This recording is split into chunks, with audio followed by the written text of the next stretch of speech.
Good afternoon and welcome to the Yountville Town Council meeting for Tuesday, April 6th. It is a special meeting with a 3 o'clock start time. Welcome all of our council members, staff, and members of the public that are joining us today.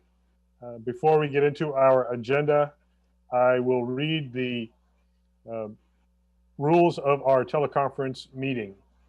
This special meeting of the Town Council is being held pursuant to Government Code Section 54953B related to teleconferencing of meetings. In addition, this meeting format is pursuant to the Governor's proclamation of a state emergency and executive orders where certain sections of the Brown Act relating to teleconference meetings have been waived.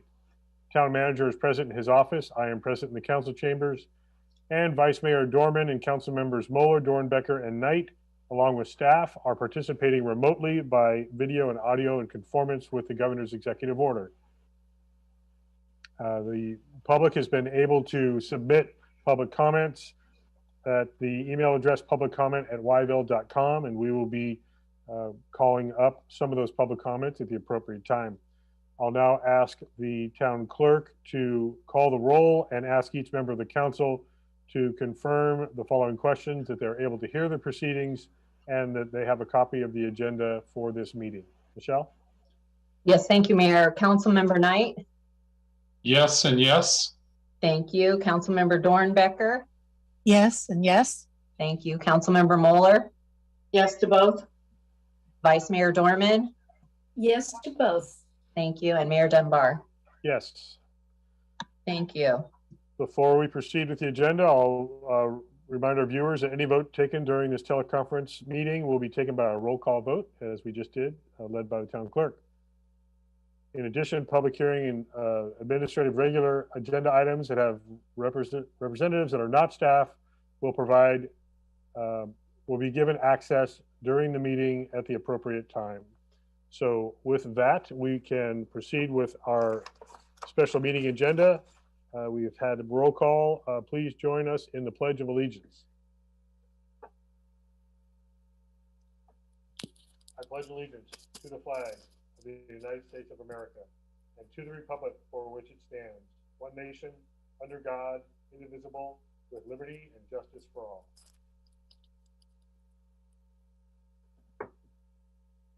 Thank you. Next is the adoption of today's agenda. I believe we have corrections within the agenda, not the agenda itself. We'll address those when we get there. So is there a motion to adopt the agenda? So moved. Second. I believe the motion, Councilmember Dornbecker, second by Councilmember Moeller. Roll call, please. Michelle, you are muted. Councilmember Dornbecker? Yes. Councilmember Moeller? Yes. Councilmember Knight? Yes. Vice Mayor Dorman? Yes. Mayor Dunbar? Yes. Thank you. And I am just now checking to see if we have our special guest let into the meeting yet. And Eddie will give us the cue. If there she is. That's great. She is connecting as we speak. Yay, Marianne. There you are. You are on mute, Marianne. Just there you are. Can you hear us okay? Yes. Excellent. No. Okay, good. Yes. So we are at your item, and this is a recognition of Marianne Lyon, a Yountville resident, for being selected as the Napa County Poet Laureate for 2021, which includes being Napa County's literary ambassador for the next 2 years. And when we heard of this, I wanted to make sure that we properly honor and recognize Marianne, not only your appointment to this county position, but the years of dedicated service you have given to your students, to your community. Really, and I'm basically ad-libbing what I've written down on the certificate. I should stop now so I can read the certificate for you. Oh, John, thank you. But on behalf of the council, we're quite proud of all the work you've done, and so we'd like to recognize you. And I will read this certificate. I'll quickly just show you. Oh, what an There honor. it is. Thank you. Yay. And it reads as follows. This is a certificate of appreciation in recognition of Marianne Lyon, Napa County Poet Laureate. The Town Council and staff recognize you for your dedication to education and the literary arts. We congratulate you for being selected as the 2021 Napa County Poet Laureate, which includes being Napa County's literary ambassador for the next 2 years. Your service in this capacity is a source of pride for our entire Yountville community. So congratulations. Brava. Thank you so Brava. much, everybody. Please share your thoughts and maybe a little bit of your plan as our Poet Laureate. You know what? It's an honor to do this. It's an honor to be given this honor. And I just thank you so much. Yountville is going to be our center, our heart of Napa County. I just want you to, I'm calling it the Revolutionary Poets Society. And I want to revolutionize poetry in the sense that I would want to make it so accessible to everyone, because we are all poets and we just don't know it. So I've begun this group called the Revolutionary Poet Society, and if any of you would like to be a part of it, please let me know. I know I've got John on there, so, and Marita, I hope, and Eric, I hope, and I'm hoping that the rest of you would love to be a part of this. Let me just state that practically, we're going to have an event in Yountville the second Saturday of every month. And what's going to happen is that, and there's going to be a lot of other events, because I have dreams, everybody, of getting people that don't look like me, that aren't gray, but are 60% of our community in the Napa Valley are these beautiful Hispanic people who could write the most incredible poetry if they would be given them a chance. I want to spend time working with children, particularly in bilingual poetry, so that we are reaching a broader view of poetry. But one of the things that I'm doing is that on those Saturdays, and I'm hoping that you'll come. The first one is this Saturday, April 11th, and we're doing it in combination of the art exhibit in the art gallery. And what this is that every time there's a show, which I think is 4 or 5 times a year, if Jim McDonald is correct, on a Saturday, the second Saturday, we're going to walk in, view the paintings, the photographs, take a picture of one of them, walk ourselves out, and write a short verse about what we see. And this particular combination of visual and writing is called ekphrastic poetry. EFPHRAC,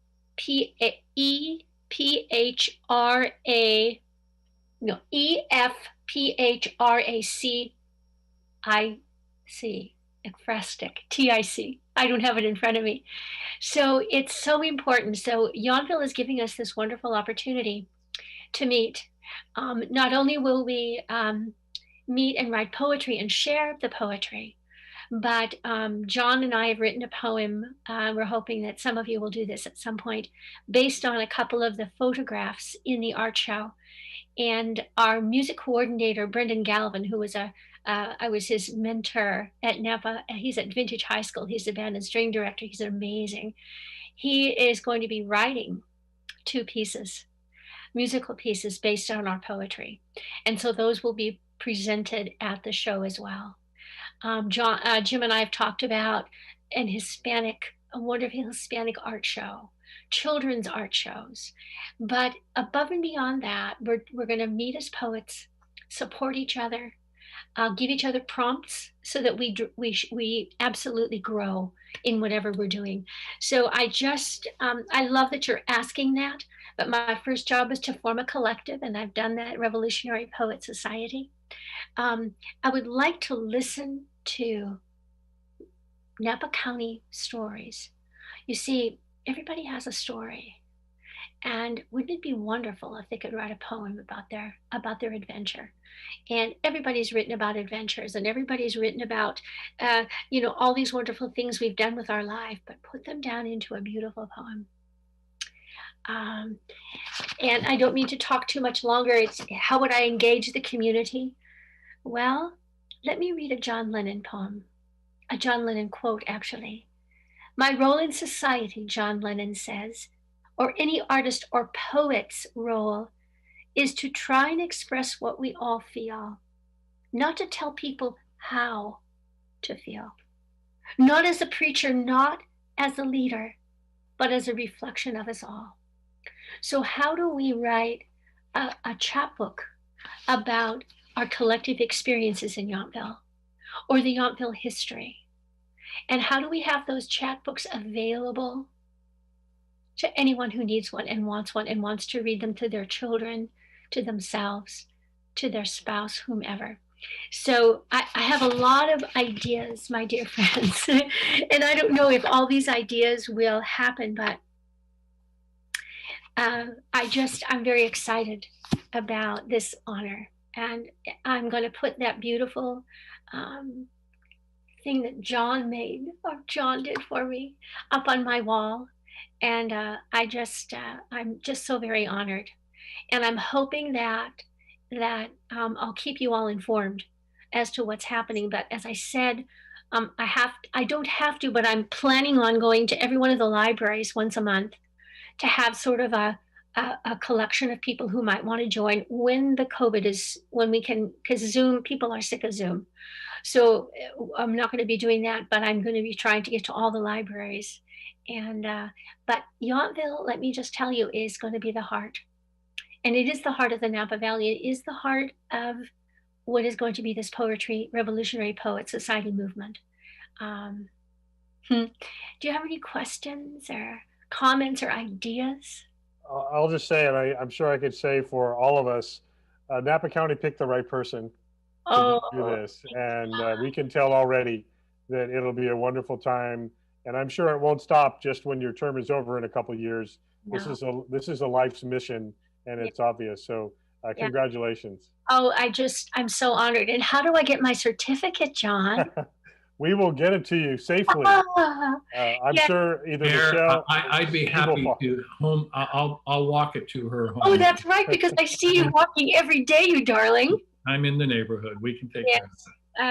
Yes. So I hope that you all will be available if I need you, and if I need support. I know you're shaking your heads, and I really appreciate you, because this is a small town. I know every single one of you sitting in those. I've seen you. I don't know all of you, but I've seen your faces, and I played bocce with some of you, which is amazing.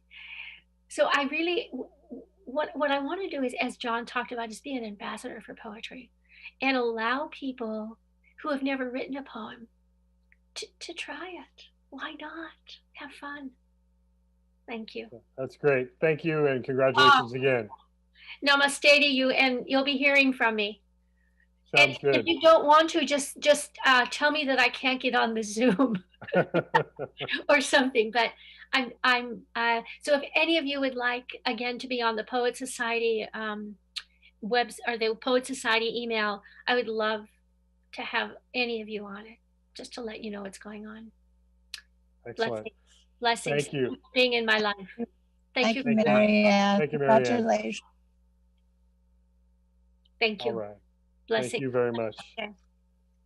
Thank you. We're going to move on now to our next item, which is public comment on items not on today's agenda. And I believe we have received a couple public comments. So Michelle, would you please read those into the record? Yes, thank you, Mayor. The first one is from Lloyd Penrod and Debbie Wellborn. It says, hello, Mayor and council members. This is regarding the taco truck operating at the community park. While we appreciate the difficulties in operating during COVID, there are a few issues with a business operating next to residences. The truck operates from 11 a.m. to 8 p.m. 6 days a week. The main issues are traffic, with people double parking and parking in no parking and handicap parking areas, and safety issues with the increased traffic flow around the park and so many children at the park. We have also heard complaints from people in the apartments about the truck generator running across the street. We would suggest relocating to a non-residential area like the Veterans Park until Ponchas reopens. It's only when you experience it every day that you know the impacts. We appreciate your consideration. Again, Lloyd Penrod and Debbie Wellborn. Thank you. The second public comment, it actually came in on March 21st. I'm not really sure where it applies to, so we thought we would read it here at Town Council. And this is regarding hot air balloons, and it's from Alexander Rubin Photography. And it says, this valley relies on tourism. It is fantastic if you are kept and don't need money, but the rest of us rely on tourism dollars. This lawsuit needs to be thrown out with prejudice. We love tourists here, and if you don't move somewhere else. This non-local lawyer shouldn't even be allowed to process this lawsuit. He's from San Diego and has nothing to do with this valley. His only interests are money and hurting the people of this valley. I have heard very bad things about who he is as a person, and I think we need to make sure the valley knows who this lawyer is. Thanks so much for helping promote tourism in the valley. From Alexander Rubin. And that concludes the public comment emails. Thank you. Thank you. And the second one you read, I believe, is not our jurisdiction, but we, in the interest of general comment, did go ahead and read that. We will move on now to our consent calendar, and we have items 7A through H. We do have a correction on item 7H. Let's see the correction. Michelle, did you want to speak to that? Yeah, I can speak to that. I need to make a correction to the minutes being approved, and it's item 7H, and it should reflect that the mayor and Councilmember Knight abstained from 7E rather than 7D, and it's just a minor correction. Okay. Thank you. You're welcome. And I don't believe we have any other We questions do. about that, but we do have, I was going to say a correction, but we do have a public comment on item 7G before we address the rest of the calendar. Go ahead. Yes, thank you. Let me pull that up. And it's opening now. And just one moment.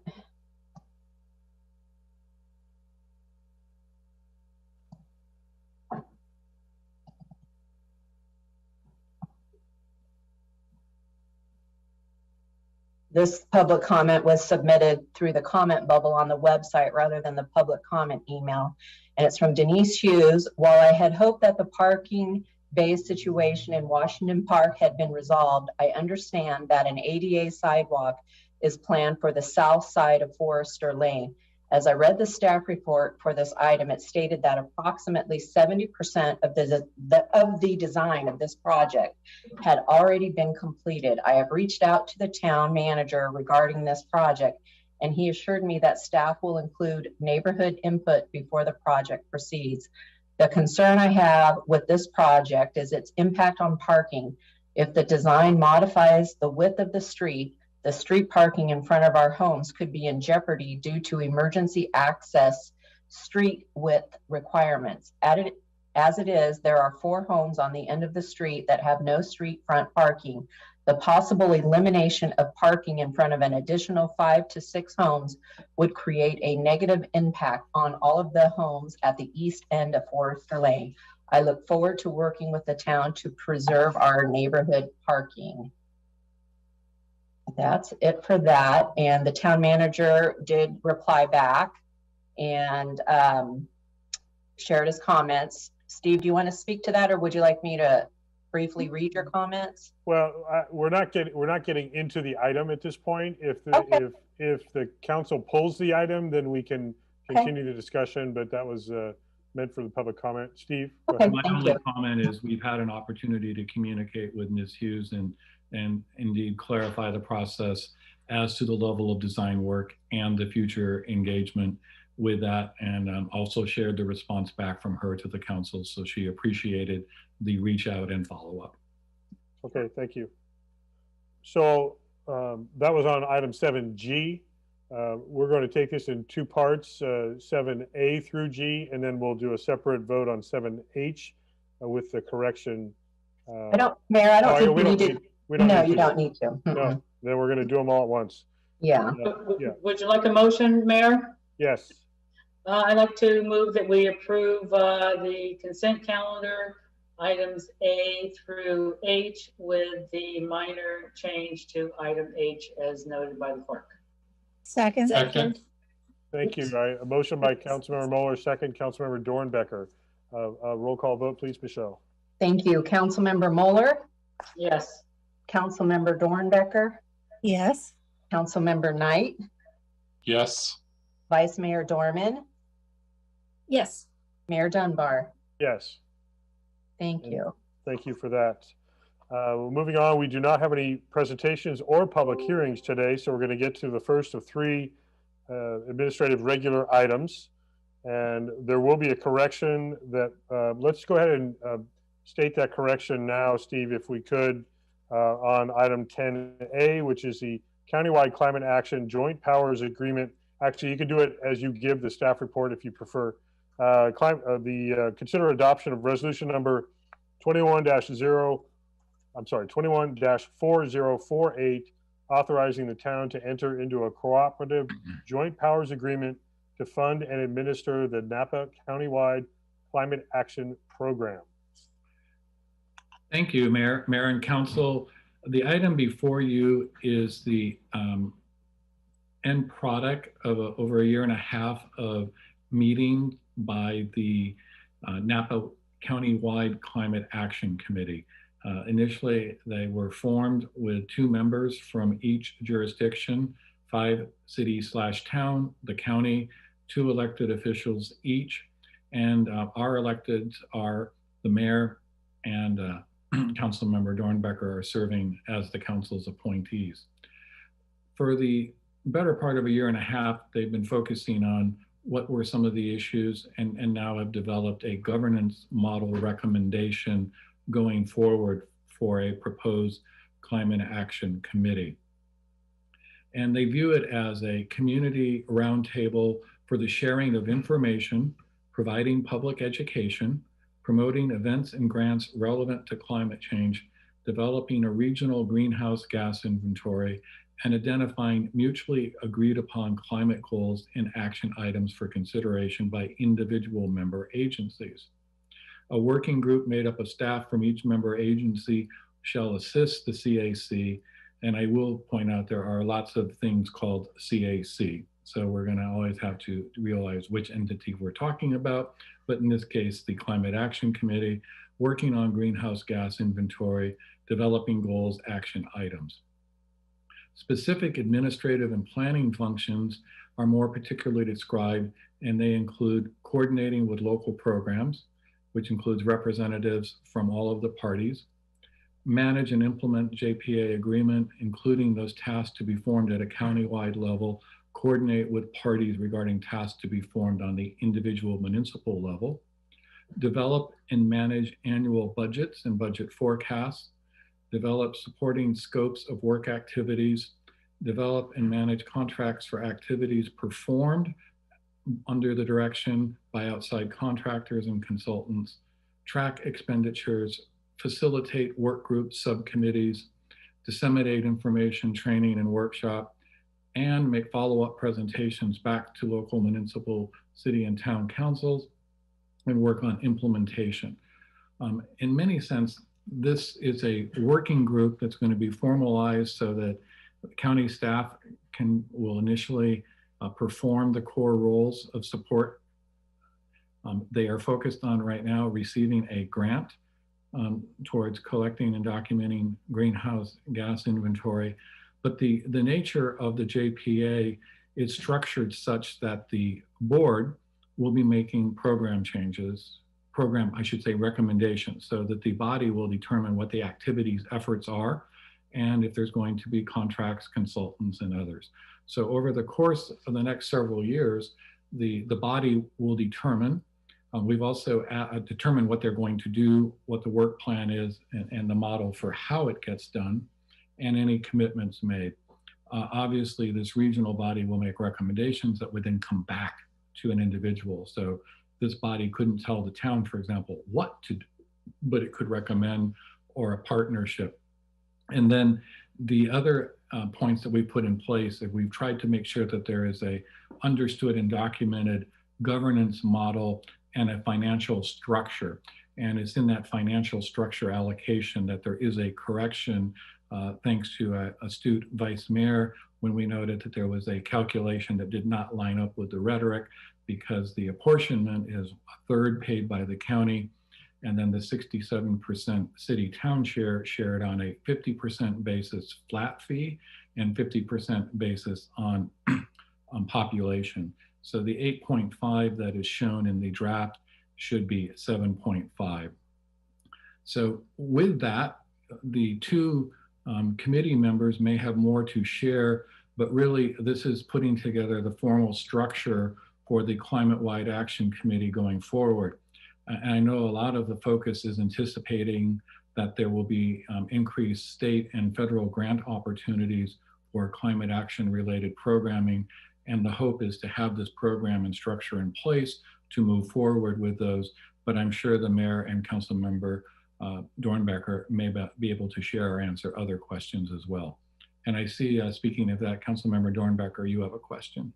I will get to Councilmember Dornbecker in a second, Steve. I just wanted to mention a little background on the vote of the committee. Was one vote shy of unanimous to follow this JPA structure as presented with the funding schedule as shown here with the correction. So it was just one vote shy of unanimous. Councilmember Dornbecker. Thank you. Yes, my question is in regards to the greenhouse gas inventory. Is each individual town going to be responsible for updating their greenhouse gas inventory? Ours was done at least 6 years ago, so it is going to have to be updated. And or are they counting on the grants that they've applied for to pay for it, and still the cost of all of the greenhouse gas inventories will be borne by all of us in the ratio of 7.5% to the town of Yountville. Is that correct? I think you're getting into the scope of work of the committee that hasn't been defined yet. We have just been working on this structure, and then we're going to be getting into that kind of discussion for appropriate funding for the various work product that we're trying to figure out. Steve, if you've heard anything different from the city managers. The only thing I would share that's slightly different is the hope is that the grant can be received so that the consultants and others can be paid for through the grant to do some of the data collection for updating the greenhouse inventory. So that's about all I know on that, but that is, the hope is that it won't just be a mandate that we turn around and have to do it, but this would actually provide a vehicle and a funding structure for staff support to update one comprehensive greenhouse gas inventory for both the county and the individual jurisdictions. I'm sure the two of you will be much more aware of the details as that proceeds, but that's the intent, and the emphasis is to have the organization formed so that they can apply for that grant. Yeah, that was an expensive exercise when I was on that ad hoc committee. So I just want to make sure that we understand that, and we must have this greenhouse gas inventory updated for all of the jurisdictions in order to proceed with the things we need. So thank you very much for the clarification. Thank you. Are there other questions of the staff report before we get to, I believe we have a couple public comments. Yes, Vice Mayor. Thank you. So I strongly support the countywide effort, and I thank Mayor and Councilmember Dornbecker for doing this. So my questions really are on a couple of the not substantive, but more of the mechanics of it. The projects and therefore the costs incurred, will those be decided by vote of the committee? And is it a weighted vote or just a one jurisdiction, one vote setup? Right now, go ahead, Steve. The structure is that there are 12 members. Each jurisdiction has 2, and there is no weighted voting. And that is why part of our assessment is based on a flat fee, and then a portion is, so I mean, that is the intent. And yes, these 12 members, current and going forward, will be making the recommendations for the program's efforts and budget that the CAC has going forward. But to follow up, just to follow up real quickly, we don't have authority to require any jurisdiction to pay money for something. It still needs to come back as recommendations to the jurisdictions. It's sort of like an NVTA setup is what I'm envisioning. There is more authority at the NVTA board than there would be in this one, the way it's currently being proposed. We have action items at the NVTA that we address as a board that they don't all come back to Right. our jurisdictions. That is correct, Mayor. This Right. this entity cannot obligate the individual members. It can obligate the JPA structure for what it is, but otherwise going back. And I would say it's a very similar structure. We have a storm drain working relationship, but it really is to try to provide some document structure and budgeting mechanisms so that the committee would be working on the budget this time of year, so that they would be sharing that with the town city staff so that we'd know where the budget parameters were. And again, as the mayor pointed out, that share only goes for the regional efforts, and they can't necessarily dictate an end outcome to an individual jurisdiction. And there's also been a recognition that there will be staff administrative support needed, and some of the funding, and the county has fronted $100,000, and they've come very strongly forward as a leader in this. We acknowledged as a committee that we need to find either a consultant to administer this effort, or at least not burden any of our individual jurisdiction staffs with additional work for this committee. So there is a sensitivity to not coming up with ideas in the committee setting, come back and telling the cities and the town and the county, you have to now, deliver these things.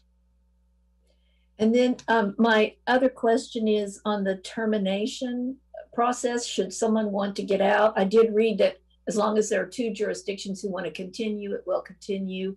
And then I read that it seemed to me that you had to, in good faith or despite best efforts, not be able to pay your pro rata. So what do you all envision as if a jurisdiction wanted to withdraw? That conversation hasn't been had because we all just agreed we were getting in. Nobody's talked about getting out yet. Okay, and so I wonder from a practical standpoint if there should be some sort of exit. I can't see us getting out, but I wonder if from a practical standpoint there should be an exit piece in there. There's 2 things I'm going to say, and clause 28 on withdrawal kind of is a large paragraph. There in the middle, you will find any member wishing to withdraw may do so only on July 1 of any such year, and shall provide notice to the administrating agency, i.e. the county, with at least 180 days. There are 2 caveats. Okay, great. Related Thank you for pointing that out. Yeah, so it's perfect. That's what I need. There are 2 caveats, though, is that if there has been a grant that has been accepted, that the agency has to honor the commitment related to the grant obligation, and or secondly, if there's money owed, the jurisdiction would need to make the JPA whole. But there is a structural, I went through and I knew we had discussed that at the manager's level. So it's in there. It does require basically 6 months notice. So around the end of Very the fair. And you Okay, can't just stay, thank you you. can't just stay in to get a piece of the monetary action and then quit. That's not going to happen. And you can't go back and forth in and out either. Right. Okay, thank you. Do you know where you're gonna meet? So, I'm sorry, Councilmember Mueller. Say it Do again. you know where you're gonna meet? Yeah, physically meet? Well, we were meeting in the Supervisors Council chambers prior to not being able to meet in person. And I presume that will continue to be the case since the county is going to be the administering agency. Also has the facilities for televising, and because the CAC has a wide attendance and interested party. Yes. Any other questions of the staff report? I just wanted to, excuse me, I can't see my hand. My hand was up, but couldn't see it. I just wanted to say that in order to, for it to be easier to understand, we call it the CCAC, the County Climate Action Plan Committee, so that it, it makes it a little easier. Thank you. Okay, I know we do have a couple of public comments that have been submitted on this. Michelle, could you read those into the record, please? Thank you, Mayor. We have 3 public comments, one from Napa Climate Now, which is attached to the staff report and available for the public. So I was not going to read that aloud unless you prefer otherwise, Mayor. Let's go ahead and read all 3. Okay, and then one from Dorothy Northey and one from Patty Dwyer Walsh. So I will start with Napa Climate Now. To Mayor and the Town Council of Yountville regarding the joint powers agreement proposed by the Climate Action Committee. On behalf of Napa Climate Now, we ask you to take the earliest opportunity to approve the JPA proposed by the Countywide Climate Action Committee to establish a framework for working on regional climate actions. This agreement will benefit all of our communities by providing dedicated staff and resources to access state and federal funding for climate action, work with community organizations and businesses on related projects, and leverage member agency efforts toward climate resiliency. Approval of the JPA will allow our county to join the ranks of other Bay Area counties that are working on a countywide basis to take meaningful action on climate change. And it's from the steering committee: David Kearney Brown, Chair, Lynn Baker, Chris Benz, Lori Stelling, and Jim Wilson. The next letter is going to be from, let's see here, Dorothy Northey. And that says, I, like many others, support approval of the joint powers agreement proposed by the Climate Action Committee. It's time for our city/town and county to work together to take meaningful climate action. We need the JPA to provide funding and support for this effort. Please approve the JPA as soon as possible. Next comment will be from Patty Dwyer Walsh. And this is, I support approval of the JPA agreement proposed by the Climate Action Committee. It's time for our cities and towns and county to work together to take meaningful climate action. We need the JPA to provide funding and support for this effort. Please approve the JPA as soon as possible. And in addition to Patty, it is also Thomas Walsh signing that public comment. And that concludes that public comment, and I do not have any others in the queue. Thank you, Michelle. You're welcome. So yes, I see your hand quite vividly, Councilmember Dornbecker. I'd just like to make a resolution approving entering into the cooperative joint powers agreement to fund and administer the Napa Countywide Climate Action Program. Second. Okay, there's a motion, Councilmember Dornbecker, second by Vice Mayor Dorman. Before we get to that, I did have a couple things to say about it. But we'll hold on to that motion in a second, and it looks like Councilmember Knight does as well. Councilmember Knight, go ahead. Thank you very much. I just wanted to say I did read the staff report and the resolution, and I support the joint powers agreement and look forward to the collective and important good work we do to reduce greenhouse emissions in the Napa Valley. And thank you, Mayor and Councilmember Dornbecker, for your work on behalf of the community. Thank you. Thank you. A couple points I also wanted to add. One is I believe we're the first jurisdiction to get to this, to consider and potentially adopt the JPA format, because this was just a week ago Friday that the committee met and settled on this structure. And one of the motivators for this structure was a desire to be nimble and be able to actually make real progress going forward. We do not want to be overly burdened by bureaucracy and process. And so we believe that we have found a good fit where it is a coordinated and structure that's fair and representative of the entire county, but it also is, it's not too much, but it's enough that we can potentially qualify for grant and other funding opportunities to put toward the scope of work that we determined. So I just wanted to make sure that was clear. Some of the comments we heard in the public comment might be because no other jurisdiction, to my knowledge, has yet taken this up, because we barely had time to get this on our agenda for today. So with that, if there are no other comments, there is a motion and a second on the table, the virtual table. So I will go ahead and ask Michelle to call the roll vote on this, please. Thank you. Councilmember Dornbecker. Yes. Vice Mayor Dorman. Aye. Councilmember Knight. Very supportive, yes. Councilmember Moeller. Yes. Mayor Dunbar. Yes. Thank you. So that passes unanimously. Thank you for that support, and Councilmember Dornbecker and I and our town manager will continue that work, and we'll report back as we have new information.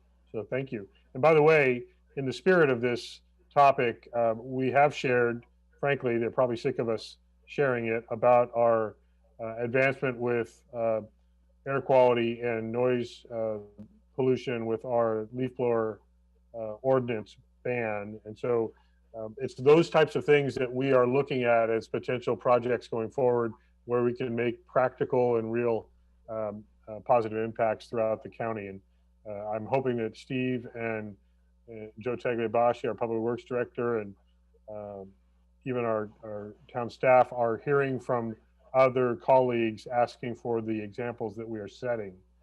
So we can be proud of the effort we are making in Yountville and at the county level. So we will move on in that same spirit to item 10B, Economic Recovery Program. Consider adoption of a resolution numbered 21-4049, authorizing the extension of Town Council approved Economic Recovery Program, formerly known as the Business Transition Support Program, relating to modifications of certain land use and conditional use permit condition requirements for individual businesses through at least December 31st, 2021. And with that, I will go ahead and ask Steve to give a staff report. Thank you, Mayor. You've provided a great overview of what the intent here is. The Town Council provided direction to staff early in the COVID-19 pandemic. We were one of the first entities to work on an approach to provide some assistance to our local business community under what was then called the Business Transition Support Program. I think back in April and May of last year, we weren't anticipating the situation going until as we are now, and still facing an uncertain reopening. Although I will share, I think everybody has perhaps heard some of the glimmers of incredibly good news, which is that there are some indications that as soon as June 15th, the state may be lifting many restrictions and resuming. That is just coming out as well as the fact that as of today, Napa County has moved to orange, but which is a significant improvement. But even under orange severely limits restaurants, tasting rooms to their capacity from what they are normally approved and have been operating. So the premise has been in conversations with certain businesses that they would appreciate being able to know that they have the certainty to continue with some of the things that they've put forward. And as the mayor alluded in the introduction, most of these are minor. They relate to us allowing increased use of outdoor space, whether that could be outdoor space that they have on their property, an adjacent public sidewalk, open space, public curbside. So what we put together, and we have an individual application with each business, and it identifies what's been approved. So in some cases, it's allowing them to use an adjacent, in the case of like Coqueta, they can use the lawn. And some of them have been used on a regular basis, some on an intermittent basis. Most of the modifications relate to outside, and then in some cases, some special events and timing, but for the most part, staying core to their use permit.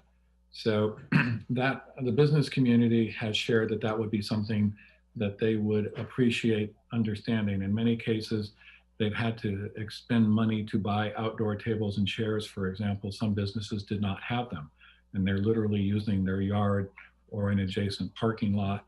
They've also had to spend money to acquire shade tables and structures. So there was some hope that they would be able to know that they could use these longer term to recover. So the mechanism before you today really is just to take that action. You're only allowing the businesses that haven't approved, and they may modify to what is now known as the Economic Recovery Program, because we are taking a longer look at it, but and modified the application. There is one small nuance, which is this would permit the potentiality that I'm going to use restaurants here because it's only applicable to restaurants, but that a restaurant that has applicable outdoor seating might be able to exceed their total restaurant count when you apply the 100% normal indoor. And that's why I started off with my comment about orange. Orange is only at 50% indoor. So we're quite a ways yet from where somebody is going to be exceeding it. And it really is going to happen only on a very limited basis, because most restaurants do not have the outdoor capacity to exceed their approved seat count. I also have provided a detailed list and roster. As you can see, some 35 businesses in Yountville have taken advantage of the Economic Recovery Program, and there is strong local business encouragement to take this action. And with that, I'll stop and answer any questions you may have. The mayor's been part of a mayor's group that has met with a countywide business group, so he may be able to share more particularly some additional interest. Yes, I will. Before I see a hand is raised, but I'm going to give more background before questions. I'll start with the fact that all the mayors and the chair, Pedroza, and Supervisor Gregory have been on Economic Recovery Task Force meetings for a few months now. We all have agreed in concept to extending the modifications in our jurisdictions through at least the end of this year. We recognize that we're not in a position to make anything permanent yet. We need to see if there are unanticipated negative impacts by anything. It pertains more, I would say, to jurisdictions like Napa, the city of Napa, where they are seeing many parklets that are built in their street parking areas. And so as more normal business returns, what might the parking impacts be when they have lost some spaces on the street due to these parklets in front of businesses? So that, there are certainly things that we have to evaluate over time. The Part of the reason for the length of time isn't because we believe that we are going to be fully recovered by the end of 2021, but we are acknowledging, one, that we need to evaluate how it's all gone, if we need to make any adjustments, either to increase or to roll back any of the conditions. But also, we recognize that we need to get through at least one full cycle of our economic activity. Here we are just barely getting reopened, not even close to fully reopened in April. And so we're already well into spring. We need to see what summer and harvest fall looks like, and even the holiday season look like with these modifications before we can really fairly evaluate them. One of the things that I have heard, that's only one of 3 economic recovery task forces that I've been a part of. There's the mayors and supervisor group. Then there's the mayors, supervisors, and city and town managers group. And then there is a broader valley-wide that includes the leaders of chambers of commerce and industry groups. So in all 3 of those sectors, we've been having these conversations. But there is a very keen awareness of 2 things. One is the significant expense that has been put on our businesses to either rent or purchase these outdoor facilities. The tents, the parklets, again, whether built and owned by the business or rented, significant cost outlay. And giving them an assurance their investment is for an extended period of time is very important to them, given the significant revenue losses they've already experienced. The other thing I want to mention that has been discussed is very similar to us, the town of Yountville, in every jurisdiction. We don't become whole when we're back to 100%. We have not received enough state and federal funding to make up for all the lost revenue and the public health expenses that we have all incurred over the last year plus. And so this is a recognition that just getting back to 100% of what used to be normal occupancy and normal activity does not bring back from the edge of bankruptcy many of these businesses that will need even more opportunity for generating revenue to help recover and be sustainable. So all those points have been recognized in the conversations that we've been having, which has really been the motivator to giving this. And frankly, we've heard also very positive feedback from not only the businesses themselves, but from the residents and the patrons of the businesses, really loving the new energy, the vibrancy that they're experiencing and seeing along the streetscapes. And so we recognize that. So with that, just a little bit more background from the several task forces that I'm on. So now I'll go ahead, Councilmember Moeller, you've had your hand raised. Yeah, thank you, Mayor, and thank you for all the task forces that you've been on. I think this has been really an amazing social economic experience that and experiment that we never thought we'd have to really go through. So I think it's really been a wonderful success, and I certainly have looked at things differently with this, especially what we're doing in Yountville. So the question I have is perhaps for Steve Rogers, maybe our town attorney. So our ERC, another C acronym for everybody here, this applies to businesses that have applied. You look at each one of their applications. Could we put or add to this resolution that if one of our ERC recipients also happens to be that is taking advantage of this program and also happens to be a landlord who rents to another business, that they shall extend whatever agreement can be made with the town to any of their leaseors or leasees. because it could be a situation, you know, I can see several areas where there's a lot of open space where, you know, perhaps one business is taking advantage, but they've got renters who are also businesses that, you know, their leases may restrict them. You see where I'm going with this? Do you have thoughts? I do, and I think Councilmember Moeller that we could certainly put a simple statement to that effect in the resolution. I do think there's a fairness and equity, and I think, you know, we do have several situations where the property owner landlord may be having received a benefit of an ERC program, so it would seem reasonable that the business owner would also extend that to the property owner. So, I mean, we need to hear from Gary about this. Okay. Yeah, so what I would add is I think the way to accomplish what Councilmember Moeller is suggesting is to make it a condition of participation in the program that it be extended to. Okay.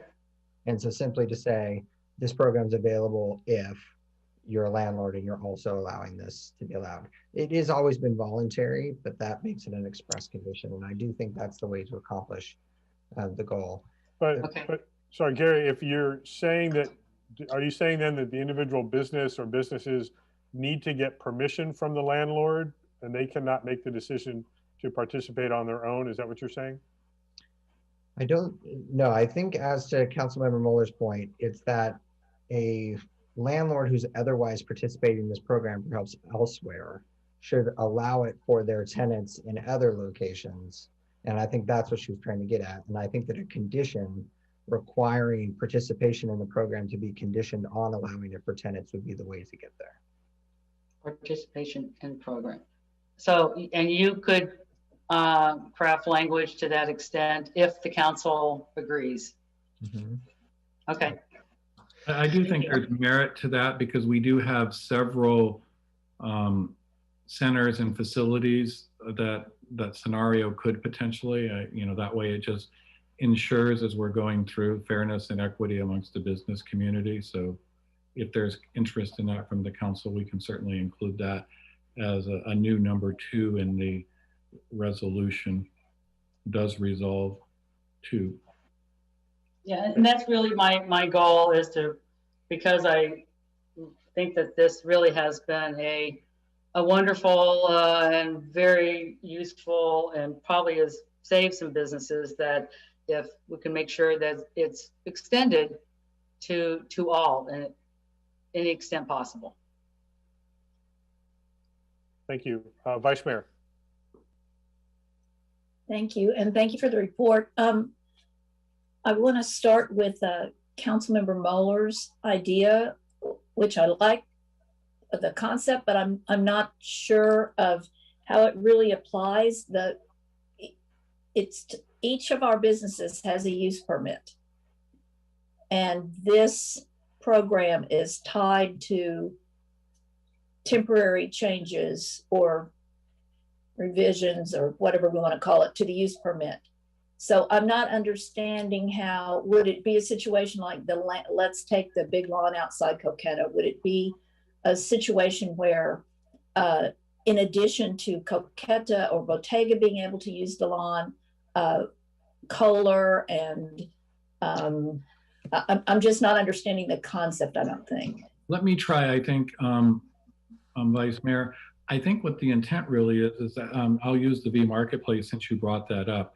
The V Marketplace is a participant. They have individual businesses, and let's say that a business, I think the real intent here is if a business / property owner landlord is taking advantage of the program, they shouldn't necessarily prohibit their own tenants from also participating in the program. So I think that's what the goal really is, for example, in the space you said, if they wouldn't allow the merchants, for example, to have a pop-up or to participate, that would be inconsistent when they're allowing it for their own business. I think that's the intent, if I understand what Councilmember Moeller is talking about. Yeah, I think a better example, because in that case, the property owner doesn't have also a business that they're allowing. I think you could look at Washington Square or Edward James Courtyard, where the owner of the property has a business that they control inside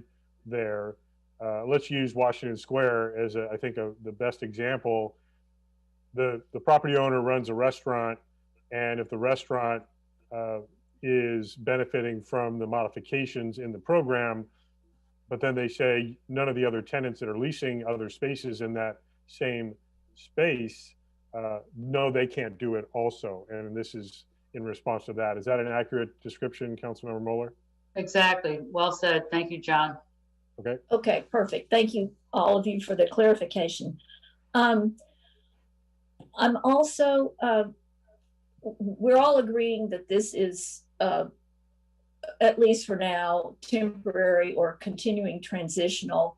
I would note a piece of housekeeping. Recital C of the resolution mentions beyond 12/31/2021.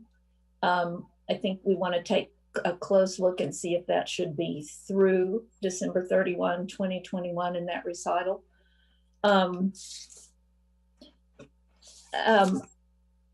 But I also would, I do support the program. I think it's absolutely necessary. Glad our businesses are using it. I would like to see the name Transitional Economic Recovery Program, because we have made a lot out of this piece of it, at least, is transitional, or some other name that because right now it's transitional support, so Transitional Economic Recovery Program. I also do, Town Manager, to your point, if we if California does away with the tiers in June, we would then, I think, and this is a question to you, would we then expect that most of our businesses participating in this through outdoor seating would then be allowed to have more seats than their current use permit, because they could have 100% inside plus whatever we allow outside? And I don't think that's a bad thing. I'm just clarifying that. Yeah, and I'll speak to that, Steve. Yes, that's the whole point, that to get a return to more economic solvency without having to try to get there in a number of years. We're trying to shorten the time that they make up for significant revenue losses. And I would argue it's very similar to what we have been lobbying for ourselves at the state and federal level for CARES Act and American Rescue funds, where we're saying we're not whole. We're looking at maybe getting 1/6 of the cost we've incurred in revenue we lost. We don't make that up in 6 months or even a year.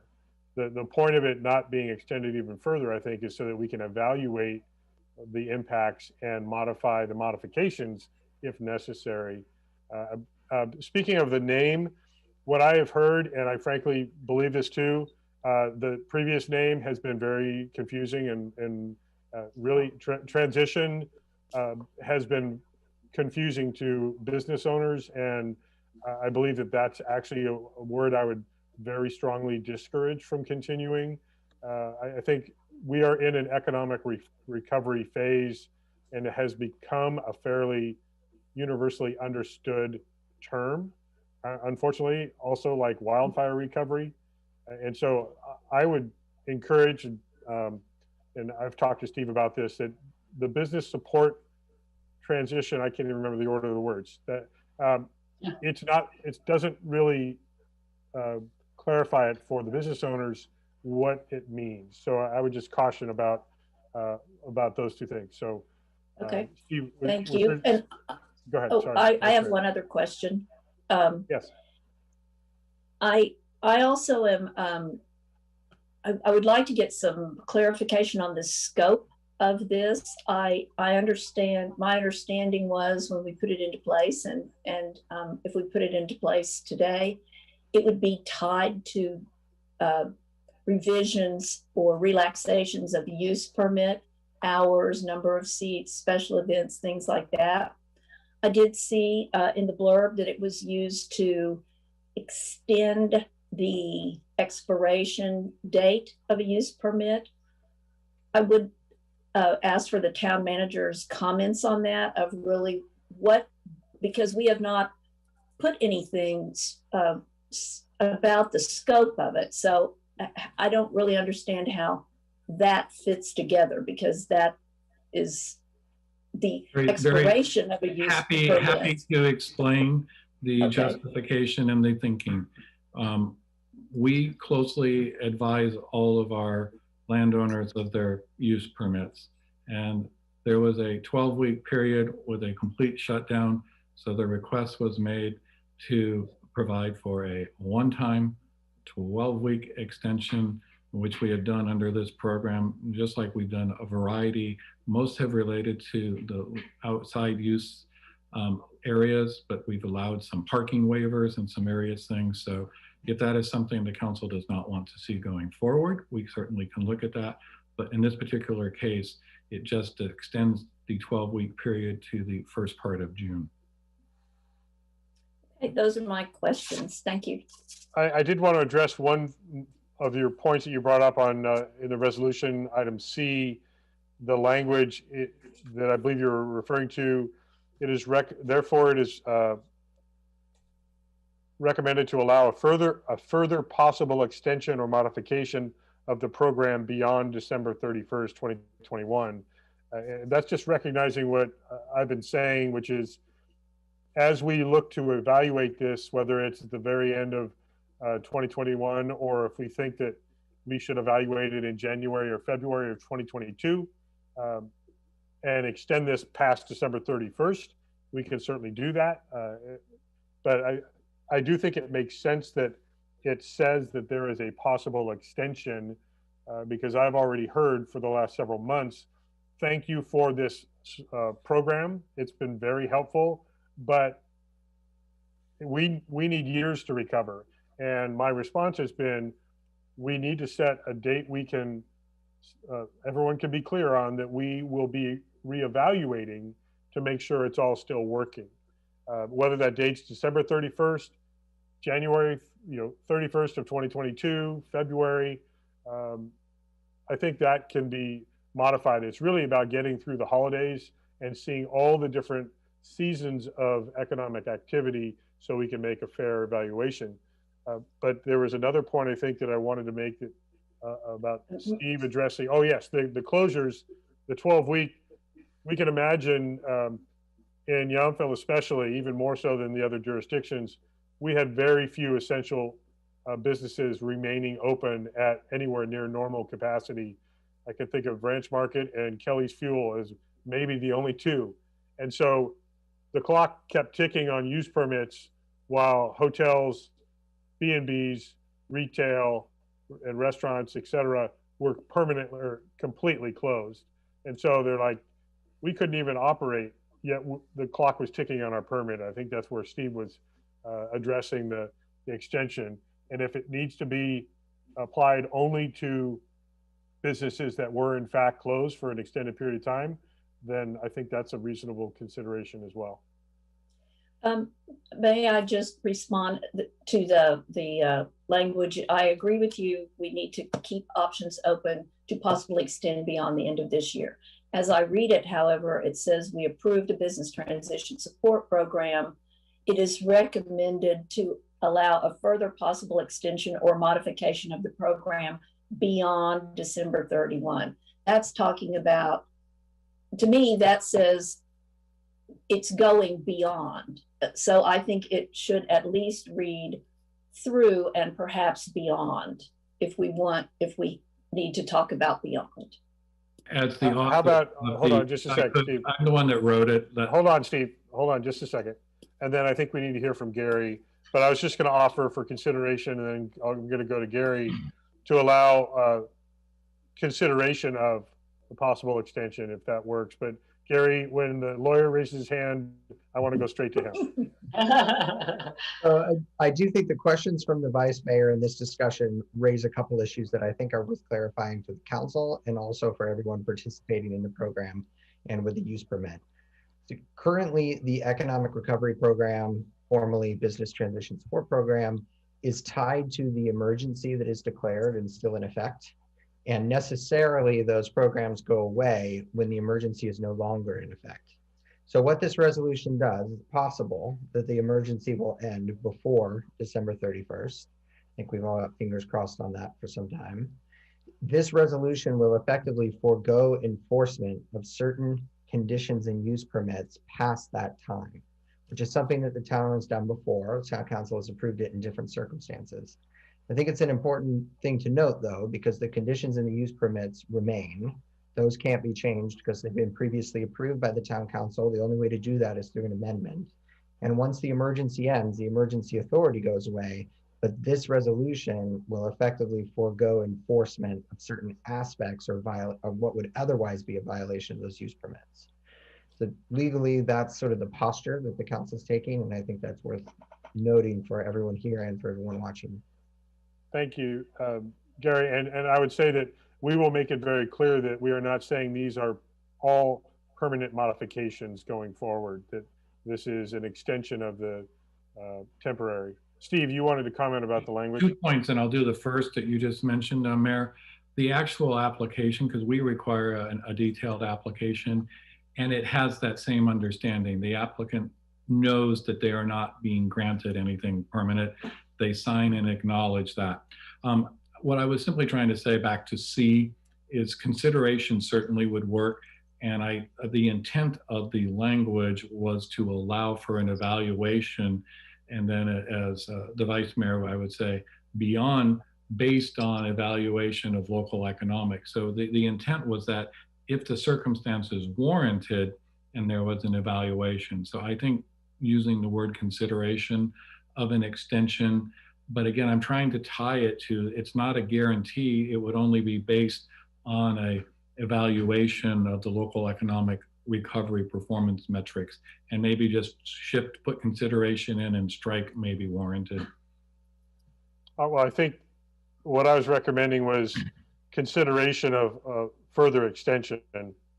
The word beyond, or I think that's not really a substantive change, but Councilmember Moeller and then Councilmember Knight.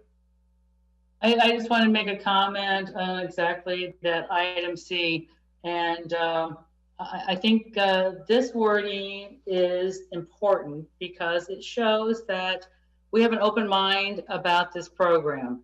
We don't really know where it's going to go. We don't really know what changes we're going to make. We don't know when it might end.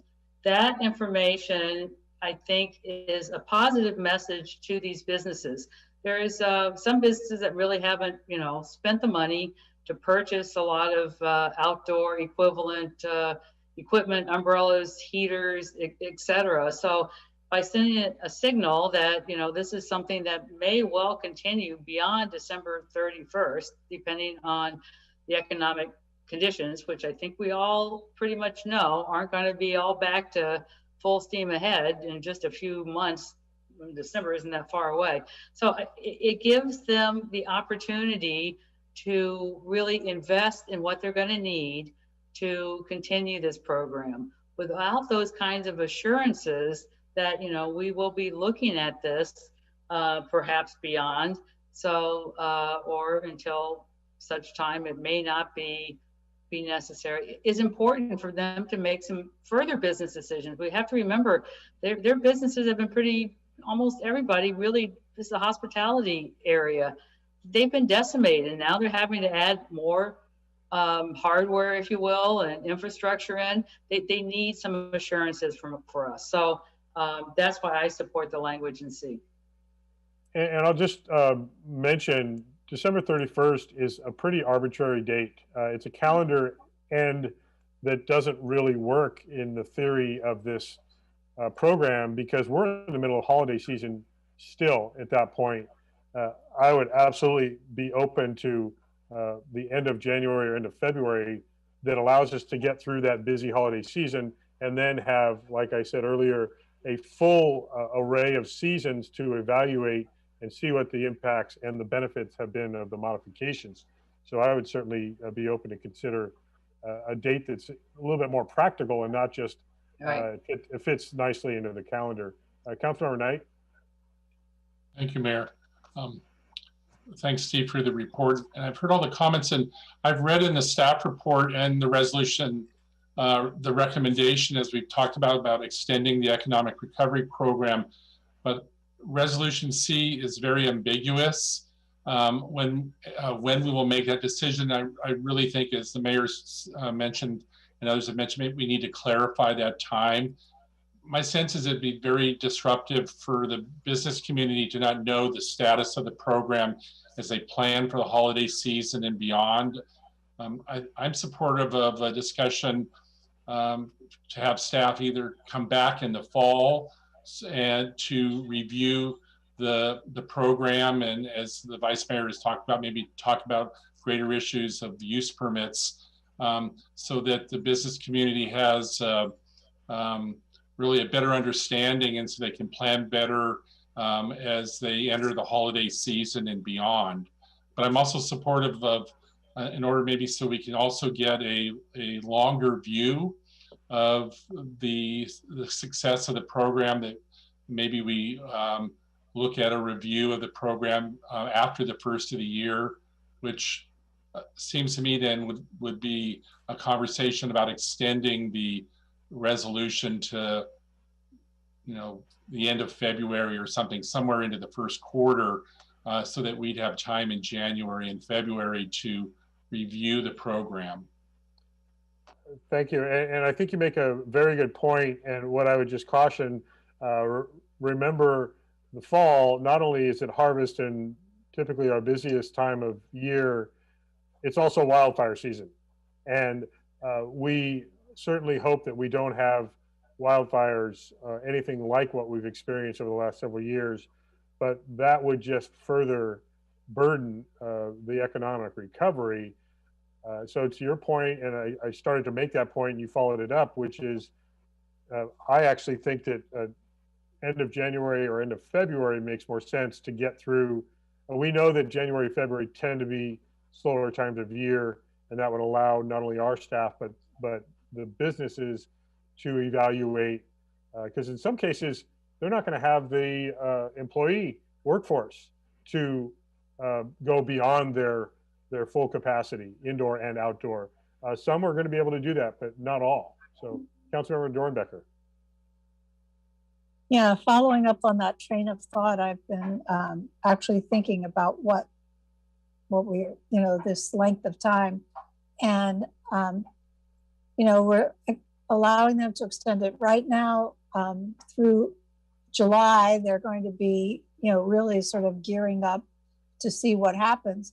I was thinking that perhaps it would be better to condition it after the fiscal year, so June of 2022, so that they really have a good idea of what 1 year of recovery, real recovery, because this hasn't been recovery. This has just been, stumbling along, trying to survive. This has been a survival year. So anyway, I think that a full year of recovery from June to June would be a fairer yardstick by which to give them to figure out if that's what we need to do to continue after that, personally. And I wouldn't mind that. I'd like to see them be able to use the additional seating and recoup. They've lost so much. Recoup what they've lost if they could. So that's my thought. Thank you. We certainly hope they're recouping what they lost. Vice Mayor? Thank you. I favor also extending the date beyond December. The date is not my issue. We need this. I understand that when you have a bucket full of water and it's down to empty, it takes a long time to fill it up. So we got to help people do that. So I could, I had not thought of it, but certainly I could go through the end of June next year. I am given comfort by this discussion that we understand and our businesses understand this is a time of evaluation. It is not permanent. So I'm very open on the end date. Thank you. I think Now, we don't know if every business follows a fiscal calendar. So, but I know from yet another task force that I have been on every Wednesday for the last 4 months, 5 months maybe, with mostly restaurant owners and operators, but also tasting rooms and hotel representatives throughout the valley. They have been talking about how long this is going to take them to make up for the losses, not just get back to full speed. And they've also been the ones that have said, while we are losing revenue and while we have incurred additional expenses for public health and safety, granted, some of them have received CARES Act funding, some haven't. Some have received, support for payroll, some haven't. So the circumstances are different in each case, but you can bet every single business, like we have as a municipal organization, have been severely impacted. So I think that the longest reasonable, and I think June 30 of 2022 is a very fair and reasonable time frame. Again, it allows them to be confident about their investments, that at a very challenging time from a cash flow perspective, they're having to invest in infrastructure to support. And I think that this shows a great response by the town. And also, let's not forget, there's language in there that if a business does not comply with the terms and conditions as stated in the program, they're not going to be able to continue in the program.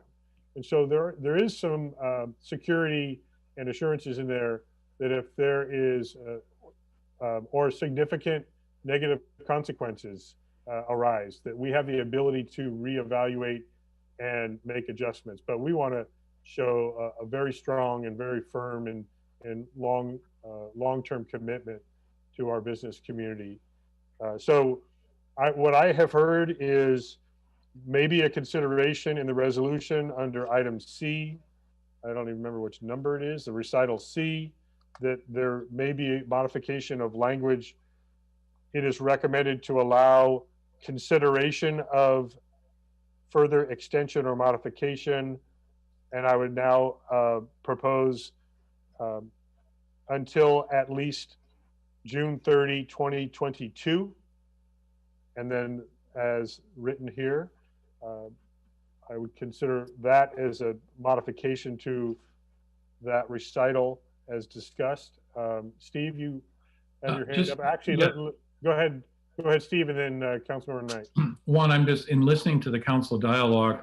If you want to use the June 30th, 22 date, there would be several changes in the resolution that we would need to make.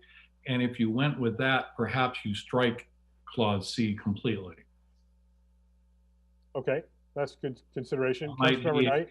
To me, that just might be a simpler one all the way through, because we can bring you back a review at a later point, and if you feel necessary, we can extend it then. Okay, Councilmember Knight. Thank you. I was just going to say that I can definitely support the program past the first quarter to the end of the second quarter. I mean, maybe also nice to, it would be good for, we could get some point after the first of the year, maybe just a report from staff. And we could look at some preliminary numbers. I guess at some point we receive that anyway. We get TOT and sales tax reports that provides us information. So we may not need that report. But I just have one caveat in terms of I definitely support the program through the end of the second quarter of 2022. But I just want to note, and I understand the limitations of a conversation about the letter we received in the public comment period about business activity in our parks. I would encourage staff to look at the activity there and to see, even though if the business where the food truck originally presided at isn't open, that maybe that truck could still move back to that site or potentially move to the Veterans Park, but that staff take some time to review that. I think it's improper for us to have a commercial business running 6 days a week in a park for an extended period of time. I would appreciate some review of that use there. Thank you. And just to recognize, given that we're going into an orange tier tomorrow, the closed business where that mobile vendor has operated for years, it has the ability to reopen tomorrow. So it very well could be a moot point. Mayor, but- just one caveat to share with you on that. Under an orange tier, a bar is only able to open outdoors only. So it doesn't become indoor until yellow, or if the plan for a June 15th reopening. So I just want to put that caveat, because the restrooms are actually the key requirement under the town's mobile food vendor ordinance as to why it has to be associated, so that restroom facilities are available for the staff and guests. Let me ask Gary, 'cause I'm aware of that situation, and the expectation is we've seen restaurants that have no indoor service but have restroom access. It's about the service to customers, I believe. And Gary, is that correct, that if there are restrooms inside, we know we're talking about Ponch's. So let me just say, if they open to outdoor service, they would need to apply to fall within the program and follow certain protocols, give us a plan. If they can't open indoors, but they have restroom access indoor, isn't it like a restaurant that was closed? You could only access the restrooms, but could not get service in the restaurant. Is that correct? So I have not looked at this question specifically, so I'm hesitant, sir, but if Steve knows. I know a little bit more background, which is Ponch's does not anticipate reopening until they have indoor, because they do not have a setup for outdoor. So okay, so I'm sorry to interrupt, but we're getting off on a whole different issue. It's about the mobile vendor truck. That's not what we're talking about here. I know, I'm trying to share with you that unfortunately, under their conditional use permit, since they need the restrooms from Poncha, if Poncha's doesn't reopen, the mobile food vendor cannot go there, is what I'm trying. I understand that, Steve. What I'm saying is we're not looking for a solution for the food truck right now. We're talking about the economic recovery program. We can bring that issue up. It's just been brought up in public comment today. We do not have to change that today. We can staff can evaluate that, and if we need to make an adjustment, that can come back for consideration.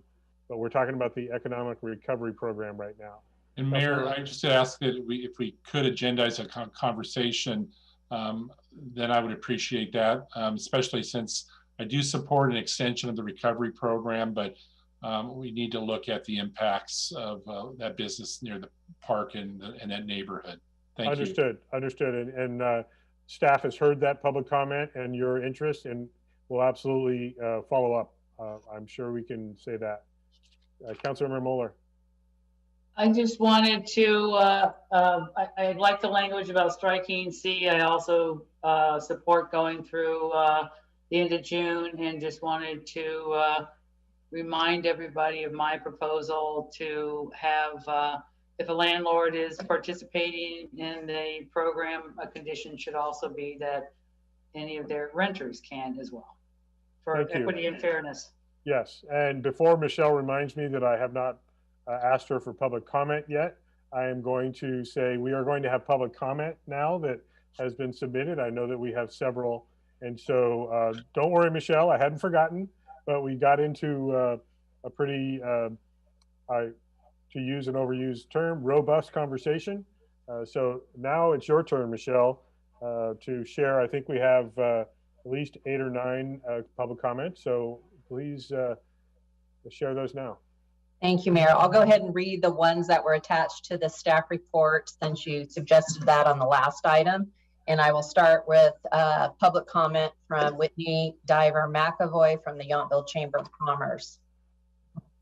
Okay, Mayor Dunbar and council members, on behalf of the Yountville business community, I am writing in support of extending the the Yountville Transitional Support Program, newly titled the Yountville Economic Recovery Program. I would like to begin by thanking the Yountville Town Council and town staff for having foresight over 1 year ago in creating the transitional support program that allowed businesses operating flexibility during the COVID-19 pandemic. The leadership of our town council over the past year has allowed our businesses to be better prepared to welcome back customers safely to Yountville. This program has allowed our businesses to be creative, supported, and most of all safe. Here we are again at another chapter of the COVID-19 pandemic, this time looking ahead towards economic recovery. The Yountville Town Council again has the opportunity to lead in Napa Valley by supporting the Yountville Economic Recovery Program that extends these operational flexibility measures that support our business community through December 31st, 2021. We have a long road ahead toward economic recovery. By extending this program, Town Council is not only showing support of our business community, but also showing support for the economic vitality of our community as a whole. We ask for your support in continuing the Yountville Economic Recovery Program through December 31, 2021. We look forward to continuing to work with the Yountville Town Council and town staff on this critical issue as our community continues to recover from the effects of the COVID-19 pandemic. And that was from Whitney Diver McAvoy, Yountville Chamber of Commerce. The next letter will be from Stephanie Levitt from Bardessono Hotel and Hotel Yountville. Dear Town Council, I'm writing you on behalf of all the employees at Bardessono and Hotel Yountville. We are greatly in support of the continuation of the Yountville Transitional Support Program, allowing businesses to move food and beverage services and seating to the outdoors. Not only has this enabled my hotels to keep our restaurants and hotels open for overnight and day travelers, it's given our guests and employees a sense of comfort that they would not have felt with indoor dining. It's also given our town a unique charm and a more welcoming look and feel during this devastating time. As we move into economic recovery, the continuation of these outdoor offerings is essential to all the small businesses in our town. I can't thank you all enough for all of your hard work and sacrifices you've made during this pandemic. I know we're all fighting toward the same cause, financial success, and a thriving economy in Yountville. Again, Stephanie Leavitt, Bardessono, and Hotel Yountville. The next public comment will be from Kevin Vogt, Wine Country Connection. And that is opening. I'm writing to you today to express my opinion on the Yountville Transitional Support Program. I feel this program is vital for the community in allowing many of our fellow businesses to stay operational during the COVID era. Without this program in place, more companies would likely need to shut their doors, possibly for good. It is necessary to keep this program and others like it operating to support local businesses. Kevin Vogt, Wine Country Connection. Next public comment, it looks like Robert O. Wren, representing RH. I'm writing to support continuing the Yountville Transitional Support Program. The Yountville Transitional Support Program enabled us to be successful through the incredibly challenging time that COVID has been by allowing us to continue serving our guests outdoors when indoor dining was closed or operating at a significantly reduced capacity. It is critically important that this program continues as we enter the economic recovery phase, and we are beyond grateful for the council for creating this amazing program that has allowed us to continue providing service to our customers during these uncertain times. This is a benefit to not only our business, but also our neighboring businesses, and allows Yountville as a whole to continue to be a world-class travel destination. Robert O. Wren. Next email is from Frederick Bolin, handwritten in Jessup.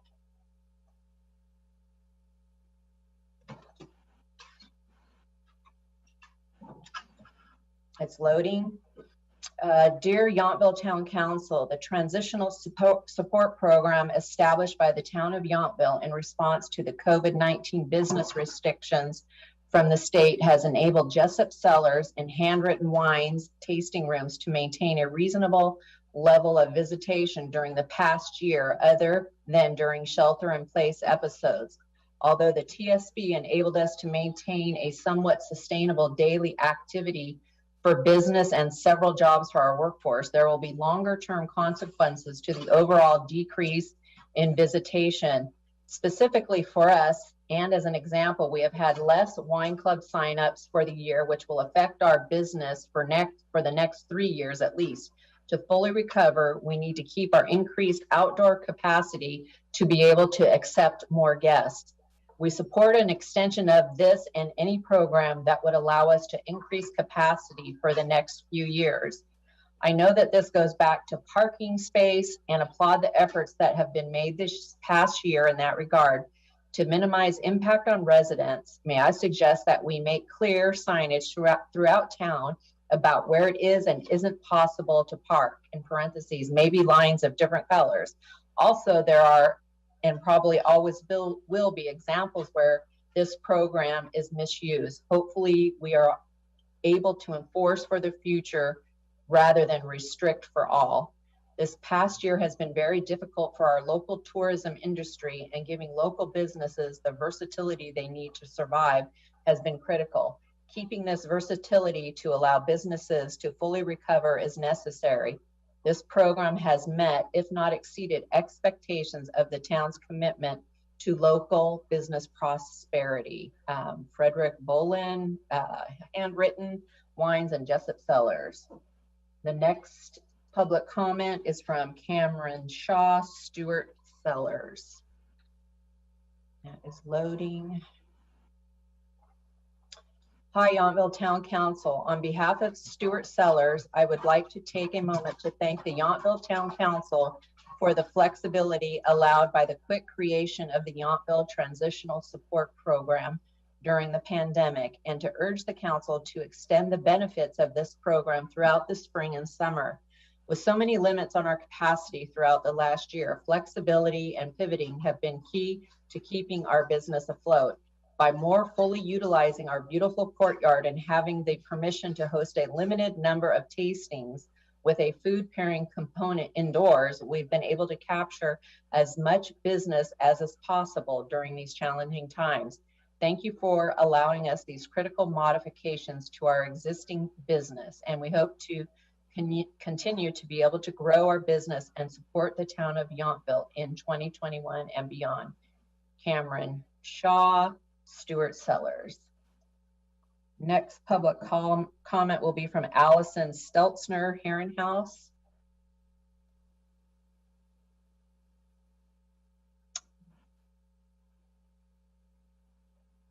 Grateful that you came together as a council with town officials and acted promptly to come up with timely support and programs which gave business the flexibility we needed to navigate this pandemic. As we enter the next and hopefully final chapter of this pandemic, its effects are far from over. We continue to navigate a very uncertain future, with visitors and residents asking businesses to meet them where they are. Outdoor seating options, flexible seating and hours, as well as adjustments in offerings are critical to businesses being able to stay in business.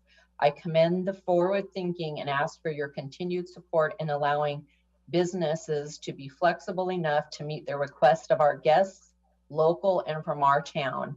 Allison Steltzner, Herrenhaus. Next comment, public comment, is from Shane Soldinger, Silver Trident. Loading. On behalf of Silver Trident Winery, I wanted to write this email to express our full support for the continuation of the Yountville Transitional Support Program.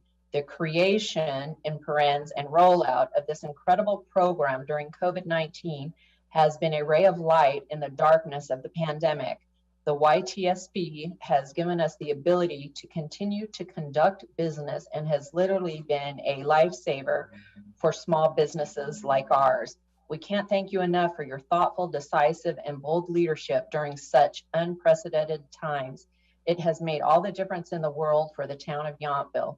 The YTSP has been the key factor in sustaining our local businesses and economy for the past 9 months.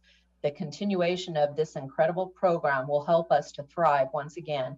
Thank you for your consideration to continue the Yountville Transitional Support Program. Shane Soldinger, Silver Trident Winery. And our last comment is from Melissa Jackson Summerston.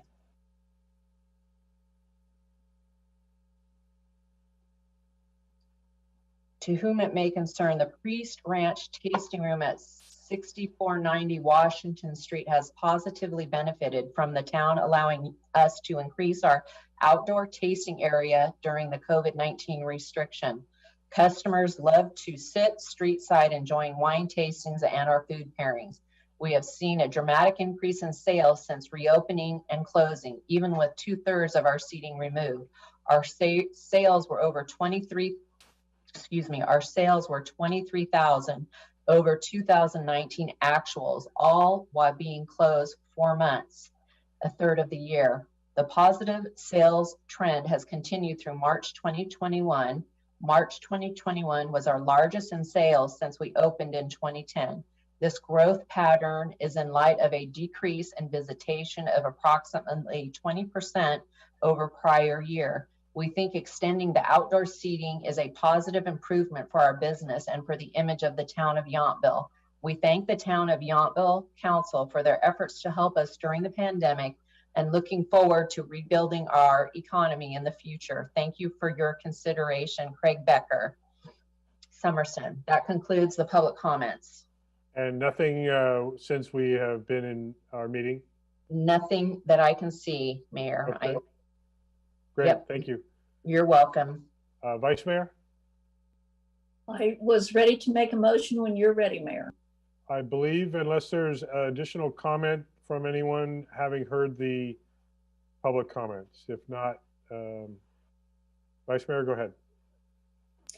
Thank you. I move adoption of resolution number 21-4049, authorizing extension of town council approved economic recovery program, formerly Business Transition Support Program, relating to waiving certain land use and conditional use permit condition requirements for individual business through and the date of June 30th, 2022, with two changes. One is to strike recital C, and two is to add the landlord tenant language as discussed by the council tonight. Second. Yeah, and just, I didn't hear, did you say June 30, 2022? Yes. You did, okay. Yes. Mayor and council, just one, you would also need to include June 30, 22 in the one under the resolve. Is that part of your motion? Anywhere the date needs to be modified. Yes, anywhere it says December 31, 2021, it should be changed to June 30th, 2022. And recital C, strike recital C.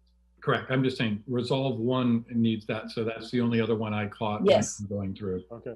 And Yes. I know Councilmember Moeller seconded the Vice Mayor's motion, but Michelle, I want to make sure you have clarity on the language that Councilmember Moeller presented, and if Gary needs to clarify to wordsmith that so we are specific. Basically, I need clarification. Yeah. So Gary, do you feel like you can do that? Yeah, I've got some proposed language here. So as a condition of continued participation in the economic recovery program and the benefits conferred by this resolution, a landlord shall not prohibit a tenant from participating in the economic recovery program or the benefits conferred by this resolution. I knew you'd have the legal jargon ready to go. Councilmember Moeller, just to confirm that that is the intent of your suggestion. Absolutely. Yes, thank you. And Vice Mayor, you're comfortable with that being Yes. part of your motion? Very, thank you. Okay, so we Mayor, do just have, a Mayor, just a question. Will that language then just be a substitute for recital C?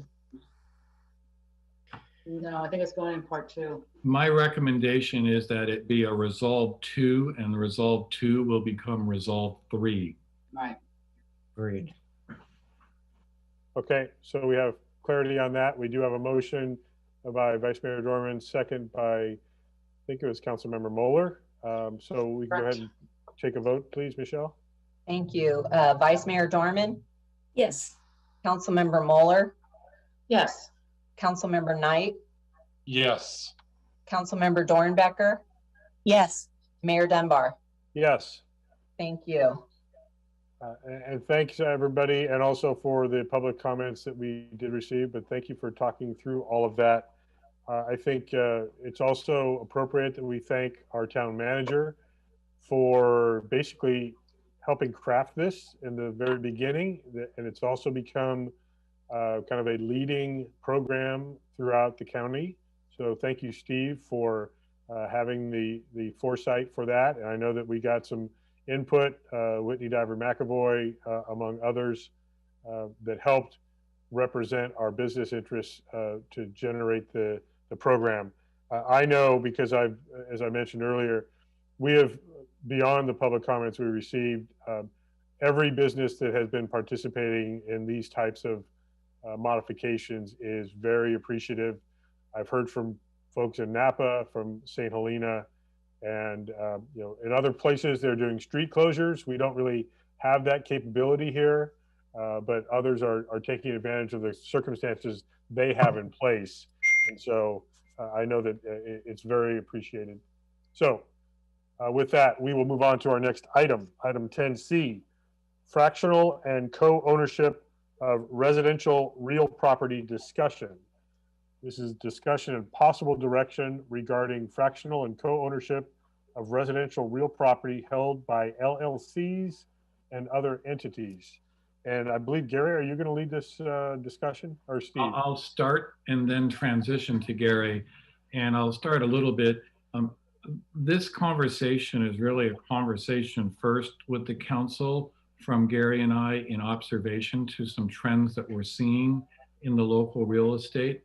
And then if it is something you want us to further, it's not coming to you as a final action recommendation. It would be something, but recently I monitor the real estate transactions in the area, and we started noticing a new trend with single family residential in St. Helena and in some areas of the unincorporated county that were being purchased by an LLC and then sold in units, typically a 1/8, they're referred to as fractional, and then sold on the market. And the reason I'm sharing the concern about this is in some ways, this has the net effect of changing or potentially changing the tone and tenor of a residential neighborhood. Because while the property still, quote, looks like a single family home, the occupants end up being 8 different families, their friends and whatnot, rotating on a weekly, because the typical fractional structure, although it's not exclusive, is 1/8. So that means each potential owner is allowed 6 weeks. So what happens, instead of being a potential second homeowner situation or regular residential situation, but at least a part-time homeowner may get to know the various neighbors, et cetera. So it's a real question.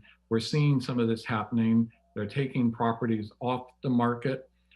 Some argue that they actually help because instead of having 4 or 5 people buy their own exclusive second home, they go in on something like this. But it's really that spirit that we are bringing the concern. And it is consistent with the council's direction to staff that and the Envision Yountville update of the general plan, that we take action to protect the residential neighborhood from the business transactions. And I'm hearing from many people, having the neighbors change on a regular basis or not knowing who they are, that doesn't walk and sound like a residential use. It sounds more like a timeshare or related hotel use in the residential neighborhood. And now Gary can give you a little further discussion on some of the observations and concerns that he's identified.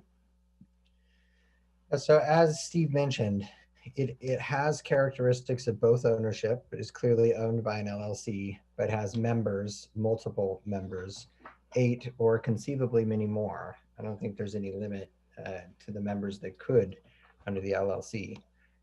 So it looks like ownership, but also has some characteristics of potentially a short-term rental with short stays, or a traditional long-term rental that would be subject to the rental registration ordinance. So neither ordinance addresses this head on, mostly because I think when we drafted those, we weren't thinking about this particular scenario. Other cities in the state have addressed this for their short-term rentals and also just their vacation rental ordinances to either regulate, prohibit LLC ownership, or only one property owned by an LLC or by the members of an LLC, to try to address this issue of investors coming in, and also the situation that Steve mentioned, having lots of different people in a residential neighborhood occupying it for relatively short periods of time. So it is an avenue in different ways of addressing this if it's something the town council wants to do. I'm happy to answer any questions. So I want to throw a couple scenarios out for your comment, Gary. I think it feels one way with LLCs and basically corporate fractional ownership that feels like it has it almost feels like it's going around the short-term rental restrictions, and it feels like more of an intrusion into residential neighborhoods. But how does this differ legally and maybe just theoretically of friends that get together and buy a house, and they agree that they're going to share certain months a year in that house, or multiple family members that inherit a house and now each have, let's just call it a inheritance share in the house. Are there legal distinctions from those types of fractionalized co-ownership from what we're talking about? So legally, likely no, because you can hold the property as an LLC, so corporation, partnership, in trust, all the different ways that you can hold property, and that I'm sure at least some properties are held this way currently in town. I think the difference from an impact standpoint is perhaps the relationship between the owners, and that there might be different impacts from a close friendship and a family relationship as opposed to a relationship that might be more business-like for the purposes of owning the property. That could lead to different impacts, potentially. So as long as the shares aren't under 30 days, it doesn't violate our short-term rental prohibition. Is it technically legal? What they're doing, is it legal? We just don't like it, kind of thing? Possibly, Mayor, and I would also... Hold on, Steve. That was to Gary. It is legal, yes. And the way that the short-term rental ordinance is written, and the way that the rental registration ordinance is written, is that rent and consideration has to change hands between an owner and someone who's occupying it. And those are both written broadly to include an exchange of goods or services or anything of value. So typically these arrangements will have some kind of division of maintenance costs or division of services between them.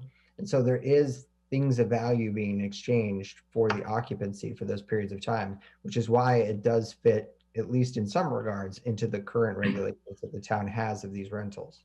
Right, and I would expand upon that in many cases, they do end up becoming a way around our 30-day short term, because while you are entitled, or you buy a 1/8 share, which is approximately 6 weeks, you're not obligated to take your 6 weeks in one 6-week duration. You can take it a week here, a week there. They divvy it up amongst the various owners. And that's another thing that creates some consideration in terms of how they operate. So you Right. don't necessarily get that family coming for 6 weeks. You could, but most of the fractional ownership agreements, they have some type of a process where you select amongst the owners the weeks or two that you like, and they even have a program generally to rotate through holidays and peak seasons. Yeah. And Gary, has this been litigated in other cities that you're aware of? And if so, have there been outcomes? I don't believe, I'm not aware of this particular issue being litigated exactly. There have been lots of litigation. Santa Monica is a good example. Other cities down in Southern California where restrictions on short-term rentals, ownership, and multiple ownership of short-term rentals by corporate or institutional investors have been litigated. Some of those regulations have been upheld, some of them have not. So there are different ways that cities have tried out this, and particularly cities where there are large institutional investors, these issues have been litigated. Yes. And last question before I get to other council questions. Is this different than I'll say a business or a corporation owning a home where they allow, let's say, distributors, or if they're in the wine business, or out of town co-owners of a corporation, someone like that, where they're not actually charging rent, but it's considered a corporate home? Is that different than this? I think it's similar, but yes, different. The short-term rental, you still have something changing value to trigger that ordinance. And I think in the past, the town has sought code enforcement under similar circumstances where something of value is being exchanged for a less than 30-day stay. Okay, thanks. Councilmember Mueller.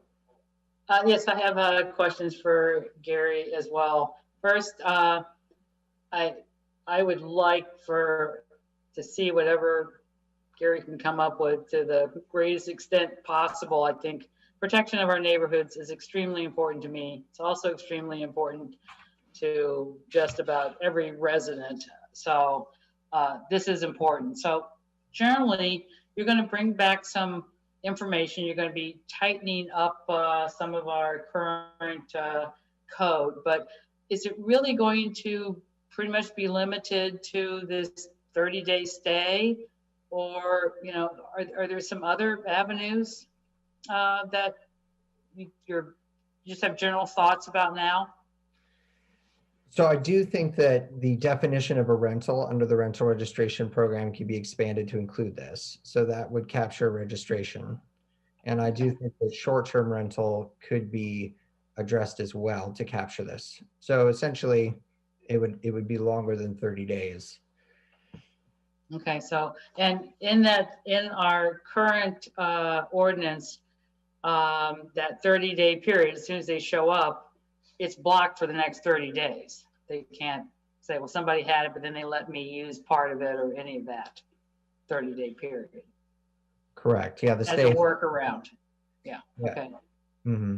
So in essence, we are not going to be able to ban this type of legal arrangement in our housing stock. So some cities have prohibited rental permits for certain types of ownership arrangements. So I would need to look into the specifics of this and that possibility, but some cities Okay. Okay, thank you. And it's correct, Gary, that there's no transient occupancy tax paid to the jurisdiction from any of this activity. Correct. And I think that's because it was only triggered for a less than 30-day stay under the town's ordinance, I believe. And so otherwise it otherwise would qualify as a hotel, I believe. And I think it was in the attachment I read that was basically the Picasso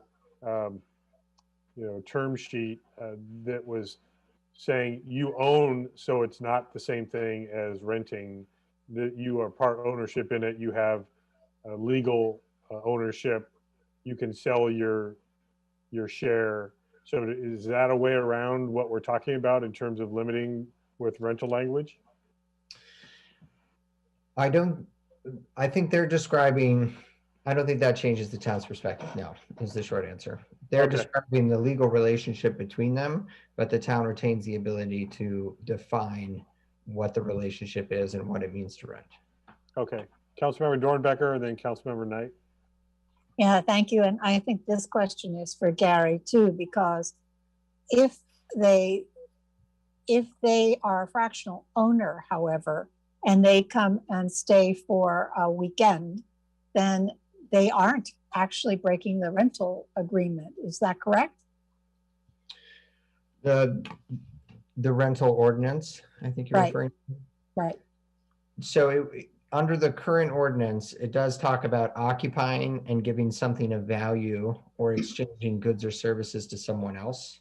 So the current ordinance doesn't squarely address this, but it is close because you're occupying and giving the non-occupants something of value or exchanging a good or service for the right to occupy it during that time. And that's why I think it looks a little bit like it's subject to the rental registration ordinance, although not squarely. But if you have purchased this and your name is on a deed with 7 other families or 6 other families on the deed, how is it, I mean, you for that weekend that you're coming, you own it. So you already paid for the property, right? Essentially. Well, yes, but the right to occupy it is only granted because of the exchange of value or good or services. Well, what's the exchange of good or value?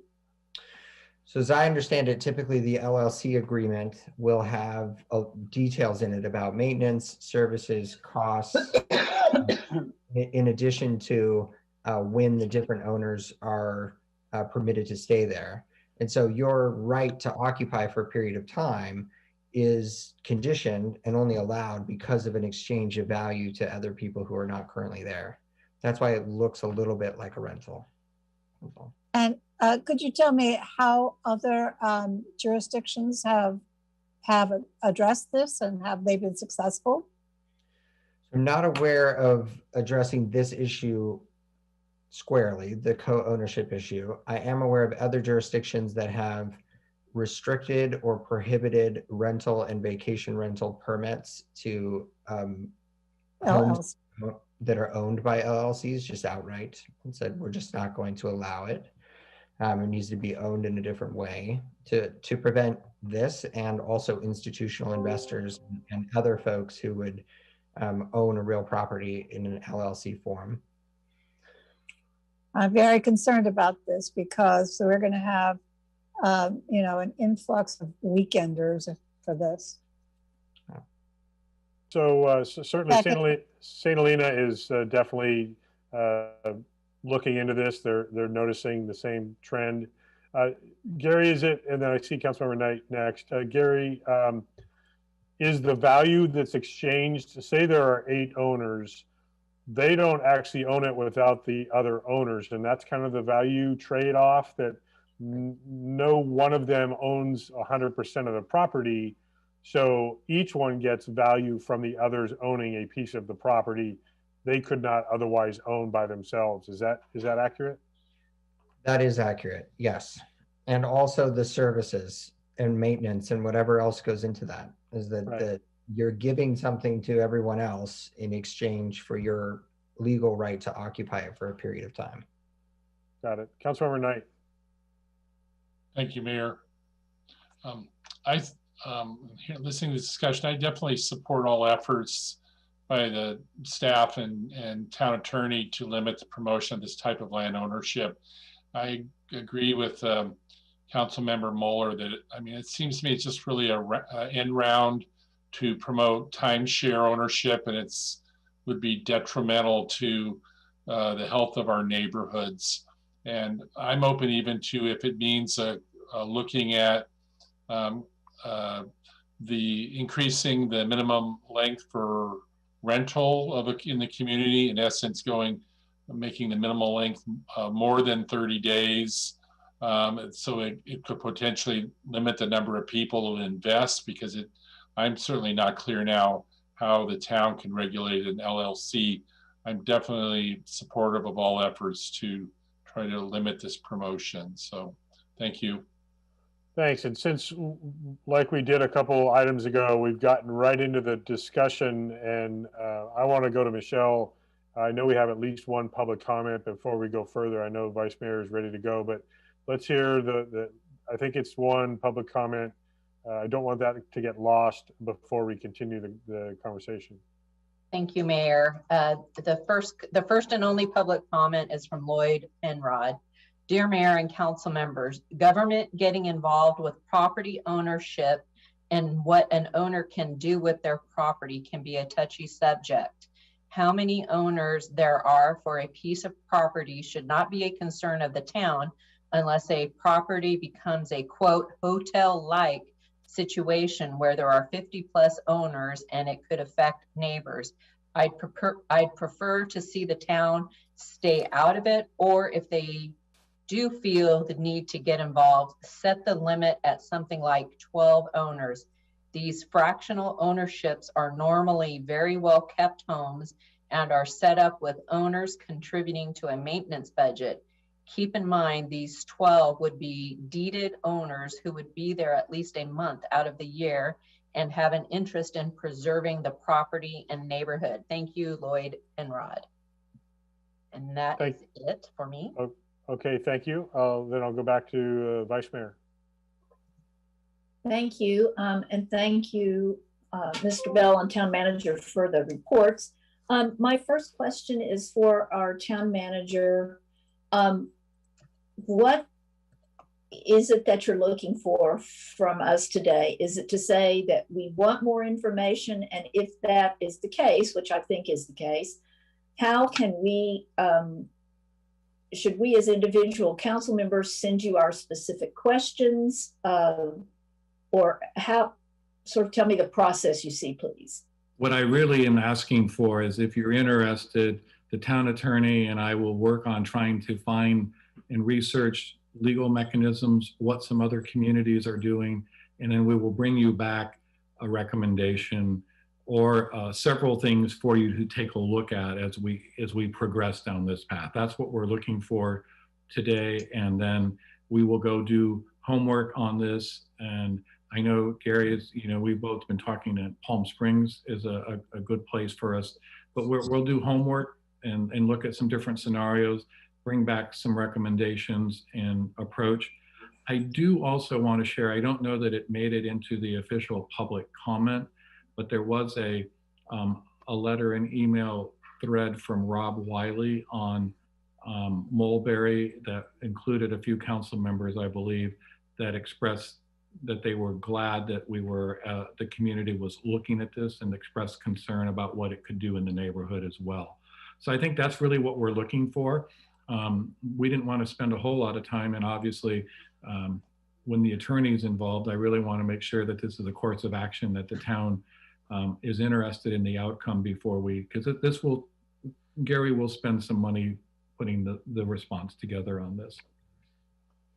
And then I just want to acknowledge, I heard that veiled attempt to try to get Gary and Steve to go to Palm Springs. Just want to acknowledge that. Vice Mayor, just kidding. Research. For the record, just kidding. Fact-finding trip. Right. And I think this is for our town attorney. We've talked today about what if it's a bona fide group of friends, 3 couples go together, or a family inherits it. Would a change in the ordinance, like we have been discussing, capture that also, so that they would be subject to short-term rentals, even though they inherited it, or they're all friends and they come every other weekend? There's a question whether or not the ordinance would also prohibit that arrangement too. Yes. So I think yes, and it can be difficult to carve out other exceptions like what you're speaking to because of equal protection and other issues in carving out different classes. We can certainly look into it and how that would look or what the language might look at, and I will add that to my list. Okay, and those are I do have some comments, but those are my questions. Thank you. Thank you. And I do think we've kind of morphed into questions and comments. So if you want to continue, Vice Mayor. Oh, okay, thank you. So I certainly echo so many of our residents and all of my fellow council members that protection of our neighborhoods is so absolutely core to our town. I also don't want to be a test case for something that is apparently an item of first impression. So I am in favor of gathering more information on this, but I would like for it to come back more in the form of these are the pros, these are the cons, both factually and legally. Here are some of the sticky areas that we might navigate and how we might do it, rather than coming back as a recommendation with a proposed ordinance. I'd like to see us take a two-step on this so that we could have education before we give direction on what we might like to see in an ordinance. Thank you. Yeah, thank you for that. I definitely am hearing universal agreement that we want you to look into this.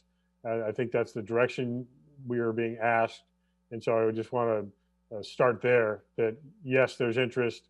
I think it's more complicated than it sounds on its face. And so Gary's got some work to do, and there isn't precedent. That could be a good thing. It could be a bad thing as we look further into this.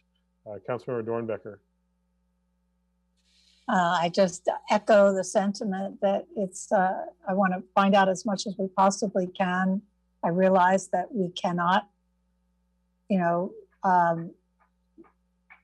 prevent someone from buying a property in this town, but I'm really, really concerned about the neighborhoods, the single family home neighborhoods that we have.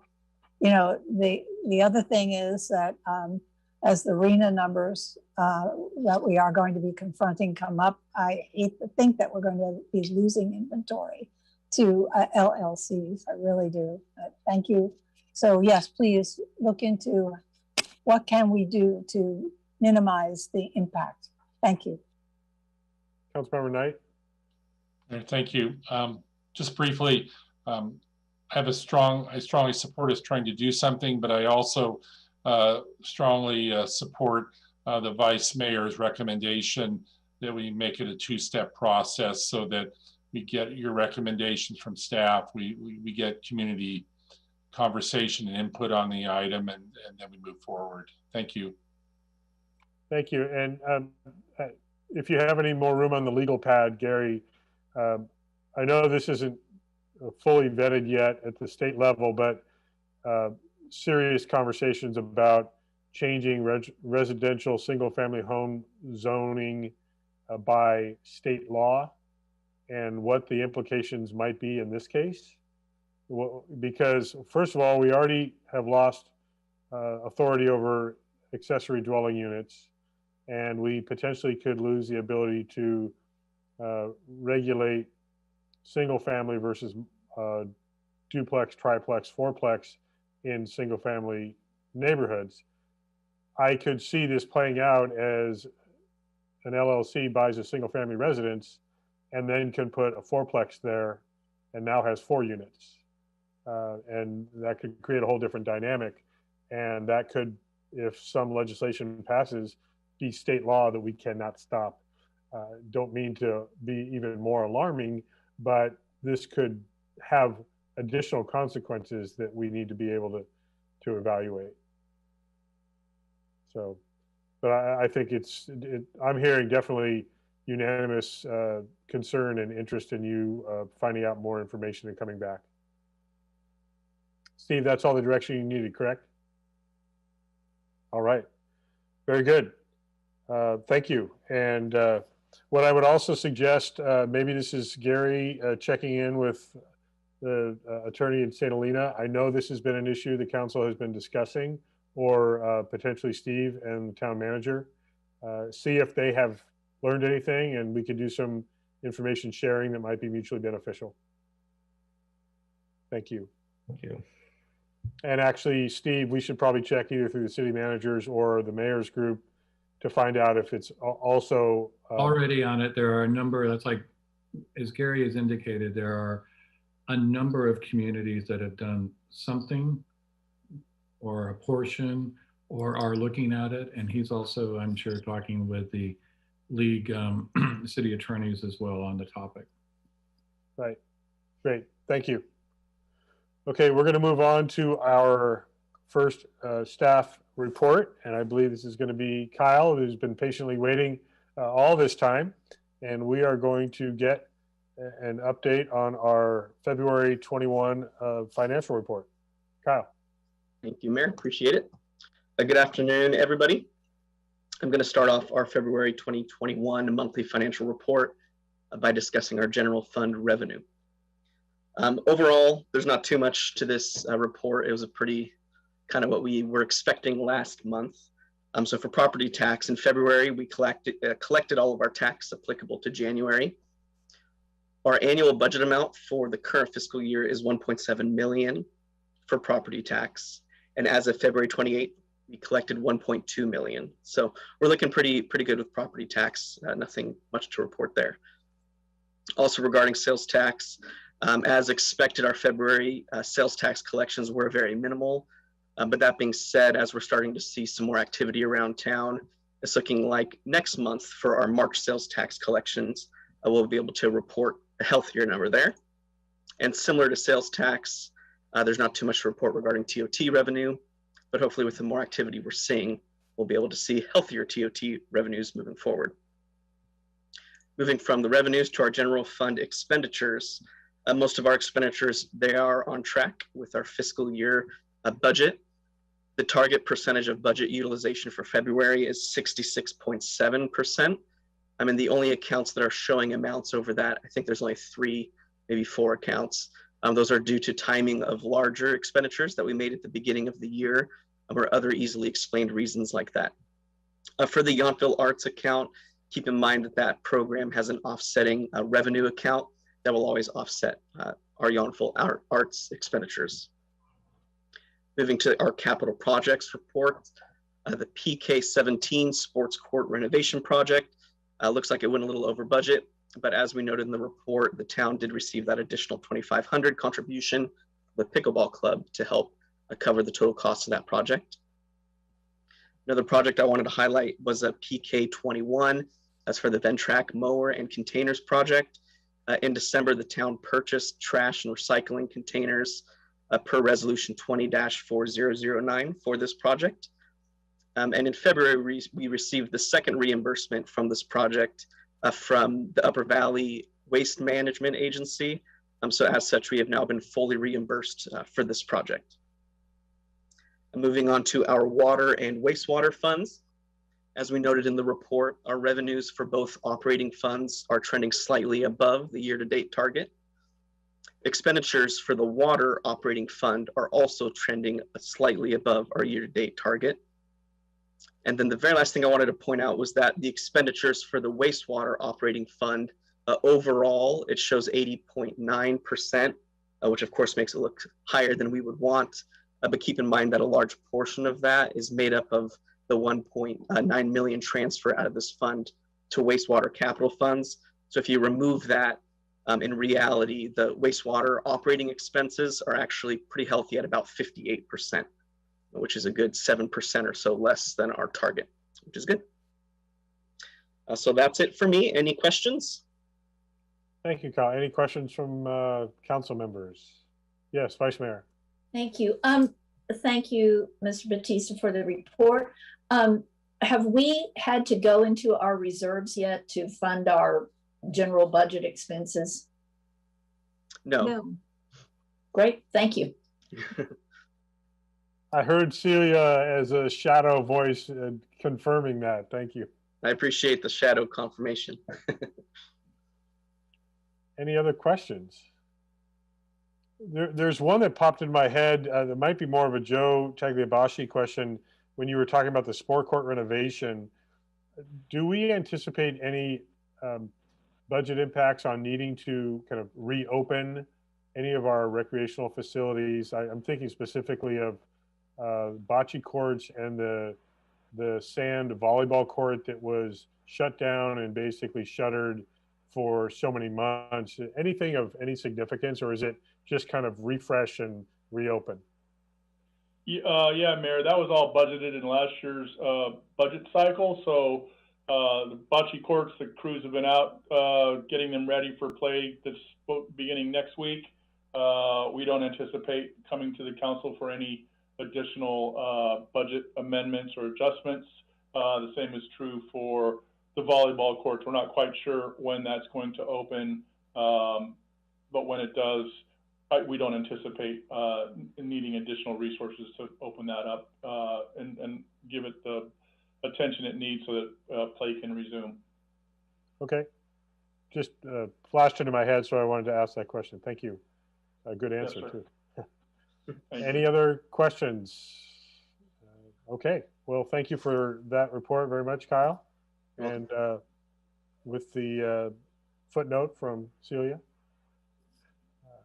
Next up, Erica, for an update on our gas-powered leaf blower ban promotion and marketing outreach. That's actually Joe Tagliabashi too. Oh, it's Joe. Okay. I'm pinch I hitting thought for Erica. I thought I saw Erica here earlier, and so I thought she was giving it. She anticipated giving it, but she had. I'm the pinch hitter right now, so I'll do my best to fill in for her in her absence. We do have a PowerPoint that's going to be part of this presentation. There we go.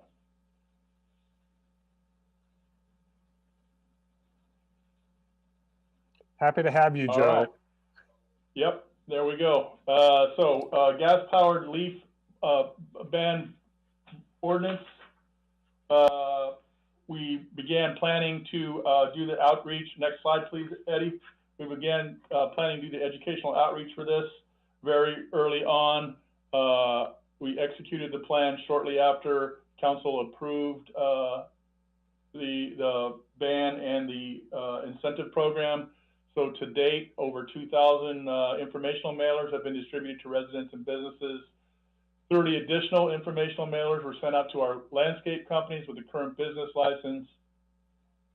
Our leaf blower ordinance and incentive program webpage was added to the website. It's there on the very front page, a button similar to what you would see for the meetings and agendas, municipal code, and the other high touch items that we have on our town website. Informational report in the town in the March newsletter, March edition. Next page, please, Eddie. And from those, from that outreach, we have received 18 residential applications. We have received 3 commercial applications. We plan on dispersing a total of $2,280 of incentive funds as of today's date. Next slide, please, Eddie. The next steps for this program. So we do plan an additional press release. It's scheduled for this month. We have ordered yard signs, and we will be placing them around town in key locations, similar to what you see with the COVID signs. We've heard feedback from those. We felt that was a very effective method to get the message out on COVID. So we're using that same marketing campaign to help educate and alert and bring awareness to this program. Those will begin popping up as soon as they arrive later this month. We have also ordered some banners, and they will hang in traditional spots that we all have been used to seeing banners. So entry to town on California, Community Center, Community Hall, and the banner space there, and here on Town Hall. Next slide, please, Eddie. And with that, I'm happy to answer any questions you may have on the program. Thank you very much. Councilor Dornbecker. Thank you. Thank you for the report, Joe, and it's great to see you looking so well and healthy. I'm thrilled. But I have had a question from the small company that does our landscaping, and the owner says that he has a construction license or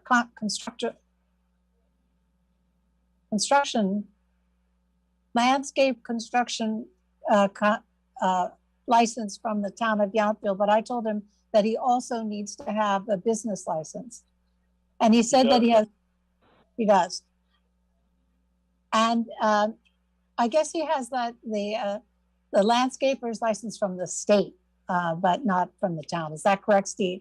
Yes, from what you're describing, Councilmember Dornbecker, he does not, we don't issue a building contractor or a building landscaper authorization. Okay. So he's licensed by the state, but a business license is different. Yes. Well, I told the town he has to have the business license. So I asked him how many clients he has in the town of Yountville, and he said 14. So he said he was going to get his business license as soon as possible. So I can't remember quite the deal of, I know we base the stipend on how many businesses or how many accounts you have. Accounts in the town you have. So can you tell me, can you clear that up for me so I have the right answer from now on? He'd be eligible for $350 because he has more than 4 accounts. Okay, that's and what I need. The application walks them right through, real easy to complete and fill out. Great. And it answers those as you walk through it, Councilmember Dornbecker. And it's available online, I told him, right? Yeah. Yes, ma'am. Okay, I appreciate it. Thank you. So you'll need his receipt for the purchase of the equipment, a proof of the business license, and the application filled out, and then we can process it. Okay, thank you. It's important to note that we really feel that the next round of our emphasis is on, and that's why banners will also go up in the 2 parks, Yountville Community Park. A lot of landscapers, if you ever come up there, they take their break and their lunch there, as well as Veterans Memorial Park. But we feel it's important to get the communication into the neighborhoods where the landscapers are driving in and out. So the banners and the yard signs will be in both English and Spanish.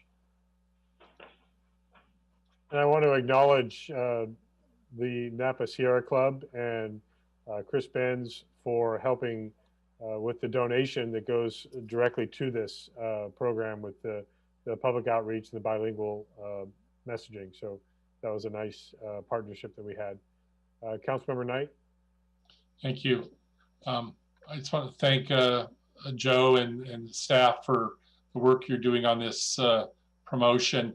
And this may be late coming, but it's just a thought that popped in my mind that I guess when we market, and what's important is that we emphasize what we're really doing, and it's really promoting more energy efficient and healthier landscaping equipment. You know, it's not really, I hope we just don't emphasize that it's really it's a gas leaf blower ban.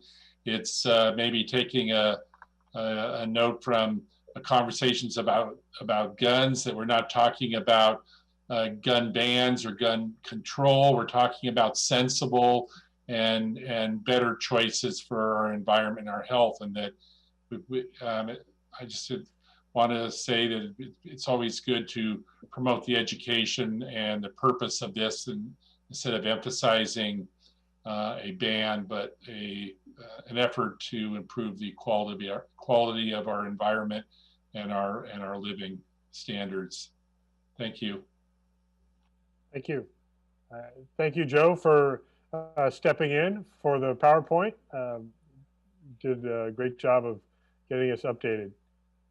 Don't see any other. Eric did all the hard work. I had the easy part. Yeah, you were just showing off at the end. Thank you very much. I don't see any other hands, so let's move on to our other informational report. Discussion of the Veterans Home notice regarding 20% curtailment of water allocation to 400 acre feet and possible implementation of phase 1 water emergency regulations if needed. And I believe this is yours start to finish this time, Joe. This is mine all the way. Thank you, Mayor Dunbar, members of the council. Tonight we have on your up front for you a discussion, a little bit of information, and then a discussion about our drought status, including notice that we received from the Vets Home informing us that they were going to give us a reduction of 20% in water delivery. So that's from their 500 acre feet allotment that we are contractually bound to them with. And part of that contract allows for them to notify us when we are in this type of a situation so that they can reduce delivery by 20%. So they have completed that part of their contractual obligation. And tonight we will begin a discussion on how we think the best steps to go forward to match that 400 acre foot or less usage that we need to achieve to be in compliance with the 500, the 20% reduction. So first up, there's a slide deck there, Eddie. Next slide, please. So just a little background on our drought status. We are currently in our 3rd year of drought. As you all remember, 2012, 2013, 2014, all very dry years. 2013 was the driest in recorded history. 3rd driest in 2014. 2015, 16 continued that trend. Then we had a little bit of wet weather, gave us a little bit of a reprieve. 2019 was the 8th driest on record, and the past year is the 11th driest on record, 2020. And I imagine that coming up with the 2021, we're going to be somewhere between the 8th and the 11th, or maybe even a little bit lower. Next slide, Eddie. As of March 26, 2021, the Napa region is approximately 30 to 45% of average. Sierra snowpack, where most of the reservoirs get their water from, is at around 61%.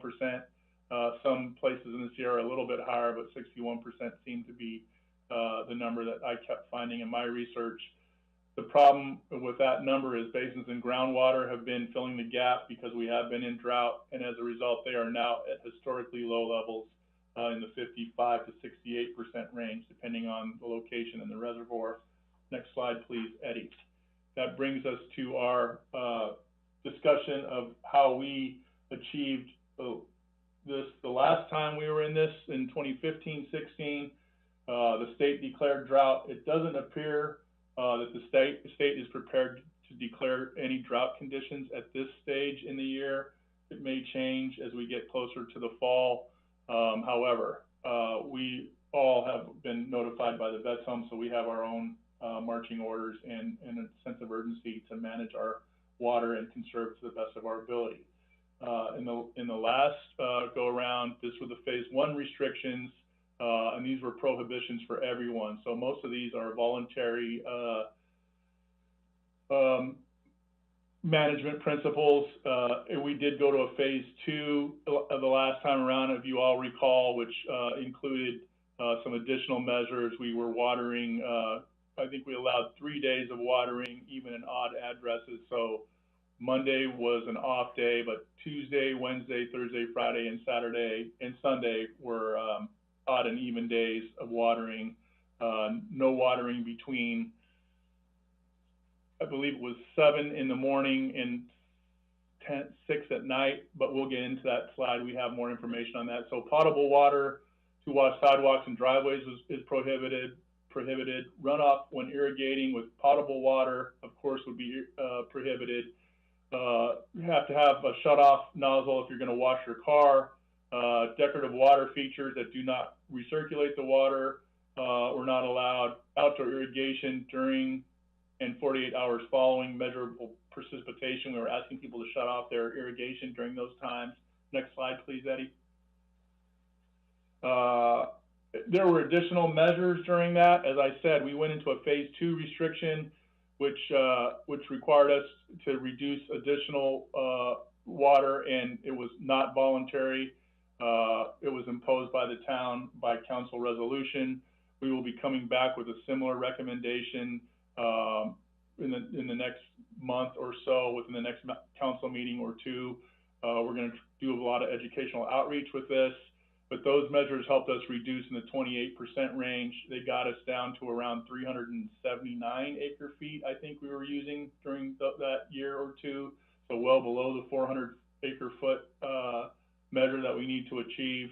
So it is possible. We have done it before, so we have a record of being able to do it. And so what's next for us is we're going to get the community involved and engaged, use all of our social media platforms and traditional media to advertise that we will be going into a water conservation mode. And the reason for that being that the Vets Home has put us on notice that we will be reducing their allocation by 20% to 400 acre feet. We're going to ask you to declare at least a stage 1 measure of conservation. However, the town manager and I have been in some discussions over the last week or so, and we think we're going to ask you for an additional at least stage 2 and maybe more, depending on how our discussions go and how this discussion tonight proceeds. We will evaluate the need for water usage and billing policies to include a penalty provision for those who use more water than allowed. So really what we initially discussed was modeling this after some of the agencies that have already instituted this, most notably St. Helena. They've had this in effect for about a month or two now. There was some news in the press this week that they're trying to reduce to 30%. They think that they're going to achieve that without some more draconian measures, but they do have penalties for people who use excessive amounts of water or who continue to use water over and above what's allowed by the policy. So with that, I think next slide, Eddie. With that, I'm happy to open the discussion for you all, answer questions that you may have, and then bring back those recommendations in the future council meeting. Thank you, Joe. I just want to be careful of what we are doing and not doing here.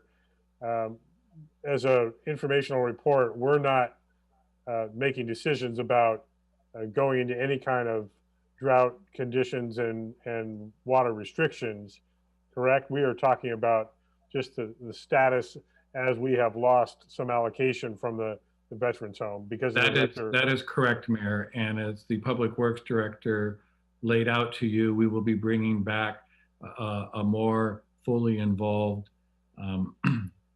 adoption policy for you to consider as we move forward. But we felt that it was important, given the timeliness of the notice from the Veterans Home, and that people start preparing for this, because a big and by far the most important part of our success is going to be community education and outreach so that people understand the situation. And as you may recall, actually, the Veterans Home never actually reduced the water allocation to us in the prior drought. So this is new. I also talked with the city manager of Calistoga, Mike Kern. Their council is also having a conversation, I believe, at their council meeting today, or will next council meeting, regarding moving forward with water conservation in stage 1 or 2. I believe you're going to see some of the smaller agencies, especially with a more controlled water supply up and down Sonoma, Mendocino, and Napa County, move into stage 2 in most cases, from the managers I've been talking to.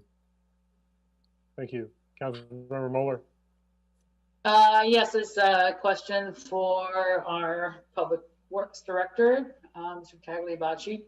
So the Rector Reservoir, do you have any idea? They've declared that what they think our allotment's going to be. Do you know if they've done any kind of a survey up there to understand how much silt is under the water and how much true water is in there? Do we have any information? I have sent an email out asking that question. And the town manager and I have had that discussion as well.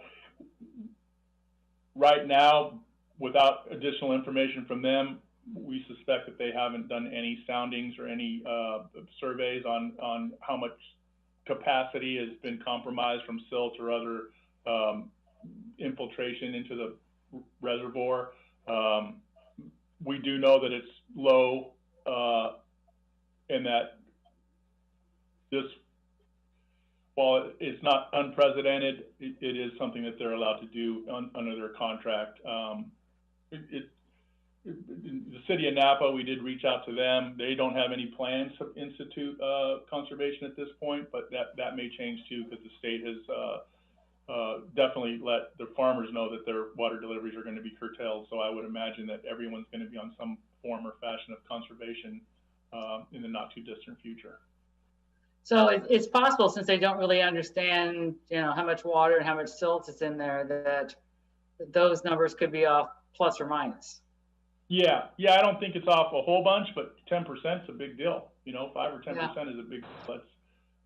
That could mean the difference from us on having Veterans Home supplied water, which is the better bargain, or going to the city of Napa or outside and negotiating a different deal and wheeling water. So we would prefer to use the Vets Home source. That's our best bet, and we hope that is something that we're able to do throughout the rest of the year. We don't. All right, thank you. Vice Mayor. Thank you. I attended a Zoom of the California Veterans Board on March 17th, and they did announce that this was coming. At that time, they reported water at 352 feet. I don't know if that's helpful or answers the question, but that was the figure they gave as of March 17th. Thank you, Vice Mayor. I mean, it would be helpful if we could have a better form of communication with them, and we're doing the best we can. That's right now. We know there's not much more rain coming, so as a town and as a distributor, we need to go into a conservation mode so that we can manage the resource that we know we're going to be allotted. Thank you. Councilmember Dornbecker. Yeah, I just wanted to say that thank you for the report, Mr. Taliabashi. But I believe that we're going to have to confront this, and the sooner the better, and institute some changes, because there's really no rain for in the long range forecast. So, and it's the end of the rainy season, and it's very concerning about fires. So we have some thinking to do. But I think the sooner that we declare drought and get these measures in place, the better, unfortunately. Yes, ma'am. Thank you, Councilmember Dornbecker.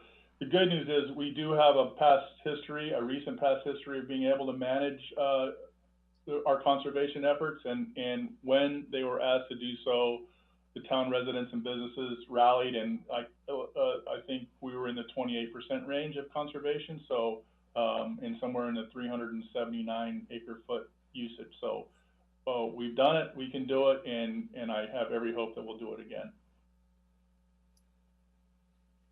Thank you, Joey. And yes, I think we're probably going to be getting direction from the state eventually, but we also have the ability to respond, react quickly, and we will when we have a little bit more information, I think, but we know the trend is going in a very dry direction. So it makes sense to be making plans now.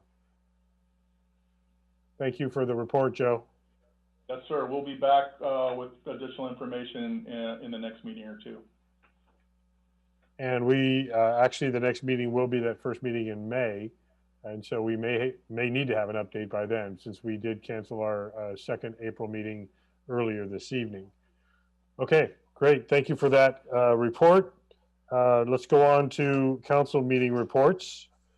And there was a flood control meeting today that did not really impact us, so I'm just going to skip that. It was renewing some funds in certain districts in the valley. Napa Valley Transportation Authority was March 17th, so 3 weeks ago, there was an agreement to modify by adding a new employee to the organizational structure. And again, the other items were fairly broad. So in the interest of time, I'm going to skip down. Is there anything of note for Upper Valley Waste Management, Councilmember Moeller? We are meeting on the 19th, but I do have some solid waste information I can do now or during Cal City's update. If you're going to do it one or the other, you might as well do it now.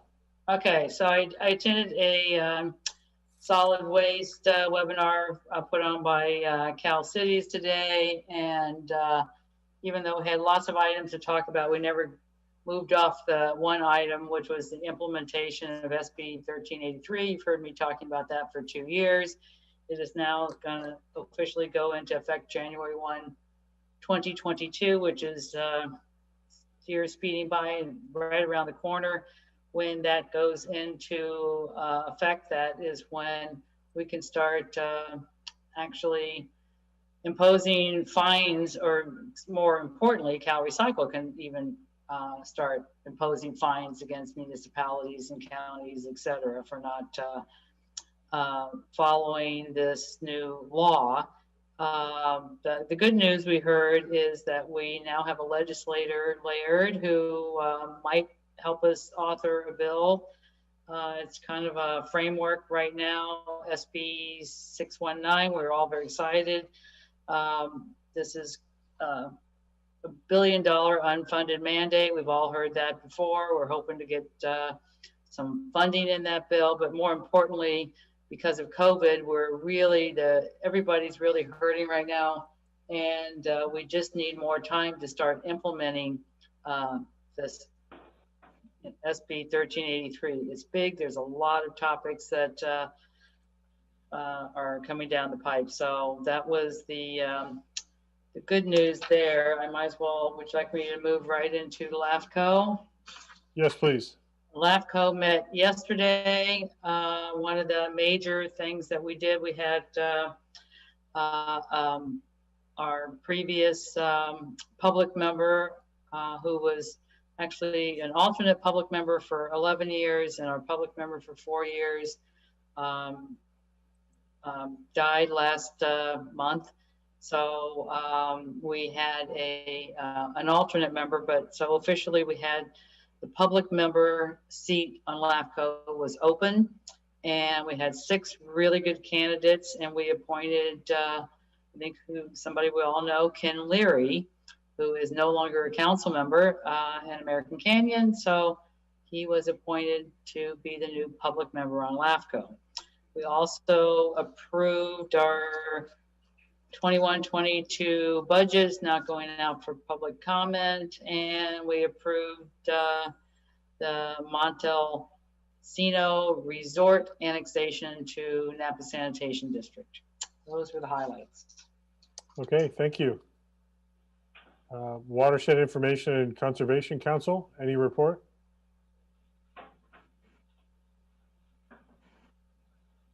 No? Yes? No? Councilmember Dornbecker, any report on the watershed information? No. I think we'll be meeting this month. I think it's like once a quarter now. Thank you. Okay. Moving on to Cal Cities update.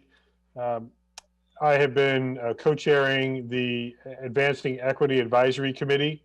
We did meet a couple times in March, and we have put together some recommendations that are going to be advanced to the Board of Directors of Cal Cities. Basically, we were discussing immediate, medium, and long-term strategies to support equity planning and action in our member cities, including us here in Yountville and Napa County. Education and training, technical assistance, tools and resources, successful practices, and internal capacity were the main themes of our discussions. 24 elected officials and city staff members made up the committee. There is a parallel committee that was evaluating and offering recommendations in public safety reform. And our neighbor to the south in Vallejo, Pippin Dew, was chairing that committee. They are, so those committees are reporting out to the board of directors April 29th and 30th when we have our board meeting in Sacramento. And it will be interesting because it's going to be a hybrid meeting. There are going to be some of us actually present in a conference room meant for 150, and I think there are going to be 12 of us in there. But we are doing a hybrid for that meeting. It's going to be one of the first times there is a conference activity, certainly with Cal Cities, but also I think in Sacramento. All the protocols will still be in place, so I'll let you know how that goes. We have policy committee meetings, and I believe some on this call are involved in that. April 15th and 16th are the policy committee meetings for Cal Cities. Also, I was one of the officers in our executive staff that met last Thursday with Senator Bill Dodd and his staff about SB 556, which is small cell legislation. He is leading that legislation. Cal Cities is opposed. And so we were discussing some of the things that we have concerns about and how they impact communities and are limiting cost recovery and a few other details. So that conversation's ongoing, but I will give Senator Dodd credit for welcoming the input, even though the league as a whole is not supporting that unless there are significant amendments. Let's see what other, those all, my other comments relate to that 556. I don't know if anyone else has any report outs from Cal Cities. Councilmember Dornbecker. Yes, please. So I also attended via that call with Senator Bill Dodd, and he also talked about there have been 11 wildfire bills introduced in Sacramento, and they range from fire prevention volunteers and chemicals for fire suppression, and there's a $30 billion a year it's cost to put out the fires that have happened in the past. So it's a big thing that's going to be addressed again this year. And then on the 31st, we had a league meeting with Congressman Mike Thompson and Congressman Jared Huffman, and we talked about the really the emergency assistance bill that had just passed, and there's $20 billion for rental assistance in that bill, and it also does help homeowners as well as the renters in that bill, and also $350 billion to cities and counties. So that was very helpful. The league has been extremely busy in the Zoom meetings. So I am looking forward to when we can meet back in person. So I'm sort of jealous, John, I gotta say. Well, wait till I report out and see if you're still jealous. We'll see how the protocol and we'll also see if we have good enough broadband connectivity in the hotel conference room that we can actually pull it off. But thank you for that. Yeah, with Senators Thompson and Huffman, we also talked about the proposed infrastructure package that is being proposed. And one of the elements that we talked about was broadband deployment on a very equitable fashion. Part of the challenge with Senator Dodd's bill is it doesn't really address that. There is discussion about, but not commitment to deployment of broadband and especially 5G to rural, lower density population areas. And so that was a priority that the league was promoting. And so that's really quite fundamental to any kind of potential support for that legislation. Small cells typically are limited to urban, higher density areas, and they don't really serve the rural communities because of the different equipment and technology that's used. And so there's a lot more that needs to happen in that connectivity space. Thank you for that. I'm looking at my notes, going down to ad hoc meetings. I'll start and see if others have follow-up.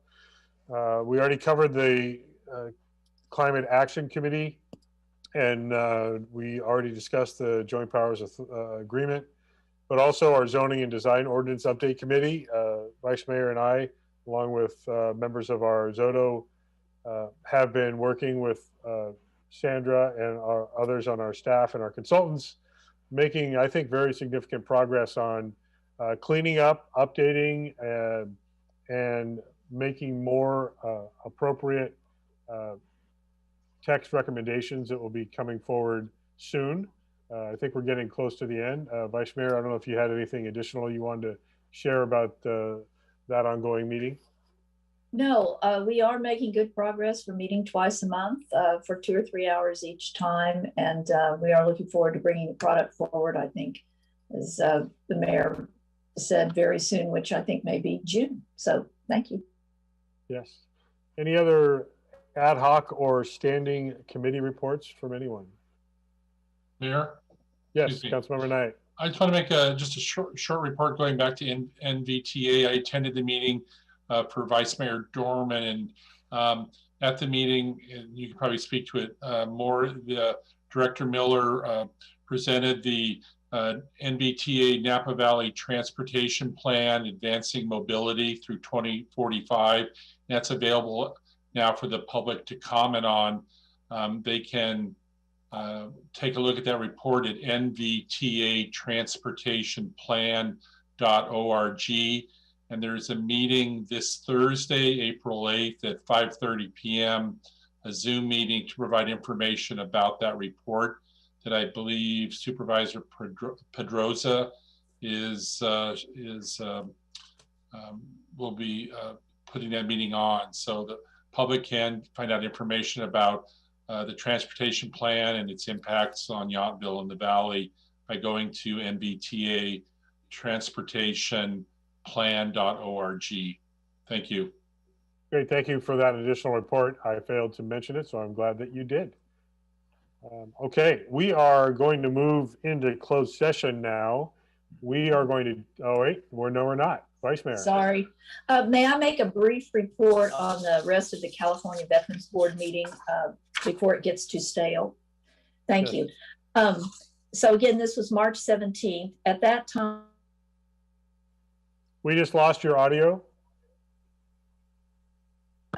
Thank you. At that time, they had completed all vaccination clinics. 88% of their vets were fully vaccinated with no adverse effects. 66% of staff were fully vaccinated. They still had 20-ish% of the staff actively declining the vaccinations, but that is down from a high of 53%. So their outreach efforts are having good results. The skilled nursing facility, Madison Hall has been refurbished and redecorated. Married members are in residence there. Site preparation is actually underway, although the formal groundbreaking will be up to the developer. And Dr. Imbasciani's best guess was formal groundbreaking about a year from now. On their infrastructure systems, they are currently updating their plumbing and recirculation systems. The Lincoln Theater lease it expires in about 18 months. And Dr. Imbasciani did mention that they likely will be seeking our support, both as a Yountville council and as Yountville residents, on what a go forward might look like for that property. Thank you. Thank you. Yes, and I did have a conversation with the secretary about Lincoln Theater. So yes, they're at least forward thinking about the future operators there, since they have been shuttered for a year. I'm glad that you brought up the Veterans Home. I wanted to mention two things. Before I get to the Yountville vaccination clinic, I want to mention that last week, the expectation was that Napa County was going to move into the orange tier. There was a surge of positive case results last weekend, and Tuesday was the day that the state was to grant the approval, but that 48 or so number of positive cases made our case rate fall outside of the orange tier. What was unfortunate was about half of that, roughly 24 cases, were it was publicly reported that they were it was considered an outbreak at the veterans home. Upon follow-up testing, close to 2/3, or about 2/3 of those positive cases came back negative when they were retested. There was an investigation. I have not heard the official outcome of the investigation, but it appears that there were false positives. It's rather rare that that many in a single controlled population would have that many false positives. So they were looking into something that may have occurred at the testing lab, whether they determined something that maybe wasn't there, or I don't know what else could have happened. But what was frustrating is that there were some residents and some business owners that were basically blaming the veterans home for not taking good enough care of the residents and their workers. And that was not at all the case. As you just noted in your statistics, they have been among the earliest vaccine distributors, working with the federal VA to vaccinate the vast majority, certainly all those willing to get vaccinated, both residents and caregivers. And so it was unfortunate that the impression was that the veterans home outbreak was why we didn't move forward, but it's not that simple. It's a 2-week analysis of data.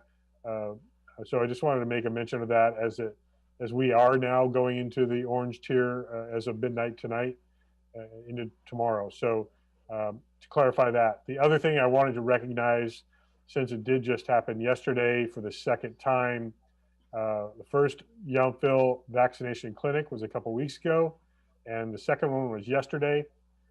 I want to thank again Whitney Diver McAvoy, our chamber president and CEO, who absolutely led that effort and brought in Safeway Pharmacy as a partner. Thank you also to the Yountville residents that volunteered, both clinics, and also folks even that don't live in Yountville that were supporting that effort. The first clinic served mostly the available sectors were restaurant and tasting room winery workers. They had about 500, and I know Councilmember Moeller was down there and participating in that as well. But also yesterday, age 50 plus. And yes, I'm 50 plus. So yes, I finally got the first vaccine. Good. Just a little bit of a sore arm, no other consequences after the first dose. It was, they were Pfizer vaccines yesterday. They were expecting about 400 to be distributed. Again, seeing some local residents volunteering, just like I have seen every time I've gone for testing at the community center. Our local residents have been so supportive, spending their time. And I was in and out of there in 45 minutes. The volunteers were there, I think, from 9 to 4. And so it's quite a commitment to supporting the community. But again, thanks. The coordination through Safeway with the support of Napa County Public Health, but especially Whitney and the chamber, all the chamber, there are several chamber members out there as well. So great service to our community.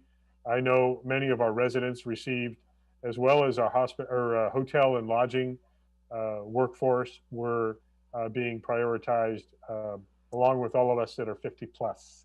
Such a gentle term, 50 plus. Yes. But I wanted to acknowledge that. And so I'm glad Vice Mayor inspired my memory there. So with that, now that does take care of our business in open session. We are going to go into closed session for the item listed, and I will read that listing. And we do have a couple of conflicts of interest with council members, but first of all, it is a conference with real property negotiator under Government Code 54956.8. Property address is 6554 Yount Street, which is the Yountville Elementary School site. That is with town staff and staff from the Napa Valley Unified School District to discuss the status of that property. There are two conflicted council members based on their residences being within 500 feet of the property. That's council members Moeller and Knight. I don't know, Gary, if we need to hear specifically from them about their conflicts. Maybe I will just allow Councilmember Knight and Councilmember Moeller to speak for themselves about their conflicts, just to get it on the record. Councilmember Knight. Thank you, Mayor. I believe I'm conflicted out from this conversation because of the proximity of my primary residence that is certainly within 500 feet, but likely within 300 feet. Thank you. Thank you. Councilmember Moeller. Yes, and my residence touches on the southeastern corner of the property, so I am also conflicted out. So I Okay. will.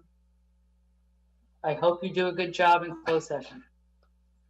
Thank you. And we do not have the expectation of any reportable action, but just so the public understands, going forward, because of the conflicts with the residences within 500 feet, like Councilmember Moeller and Councilmember Knight, they will not be able to participate in any of the today or any ongoing discussions, negotiations with the school district.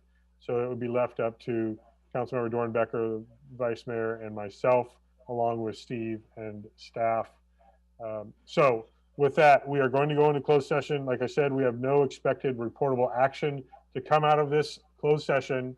We are going to leave this Zoom, and the closed session has a separate Zoom call in. So we're going to transition there. But before I do that, I will just recognize that our next special meeting, because again, it's a 3 o'clock start, will be on Tuesday, May 4th, 2021. A reminder, we did cancel our second meeting in April earlier tonight. That's the April 20th meeting has been canceled. Next meeting, Tuesday, May 4th at 3 p.m. So with that, I will entertain a motion to adjourn our, well, actually, I can't even do that. With just the closed session left. You don't have to do anything other than say goodbye to all of you. And then those of us that are on the Zoom for the closed session, please transfer to that meeting. Thanks, everybody. Bye all.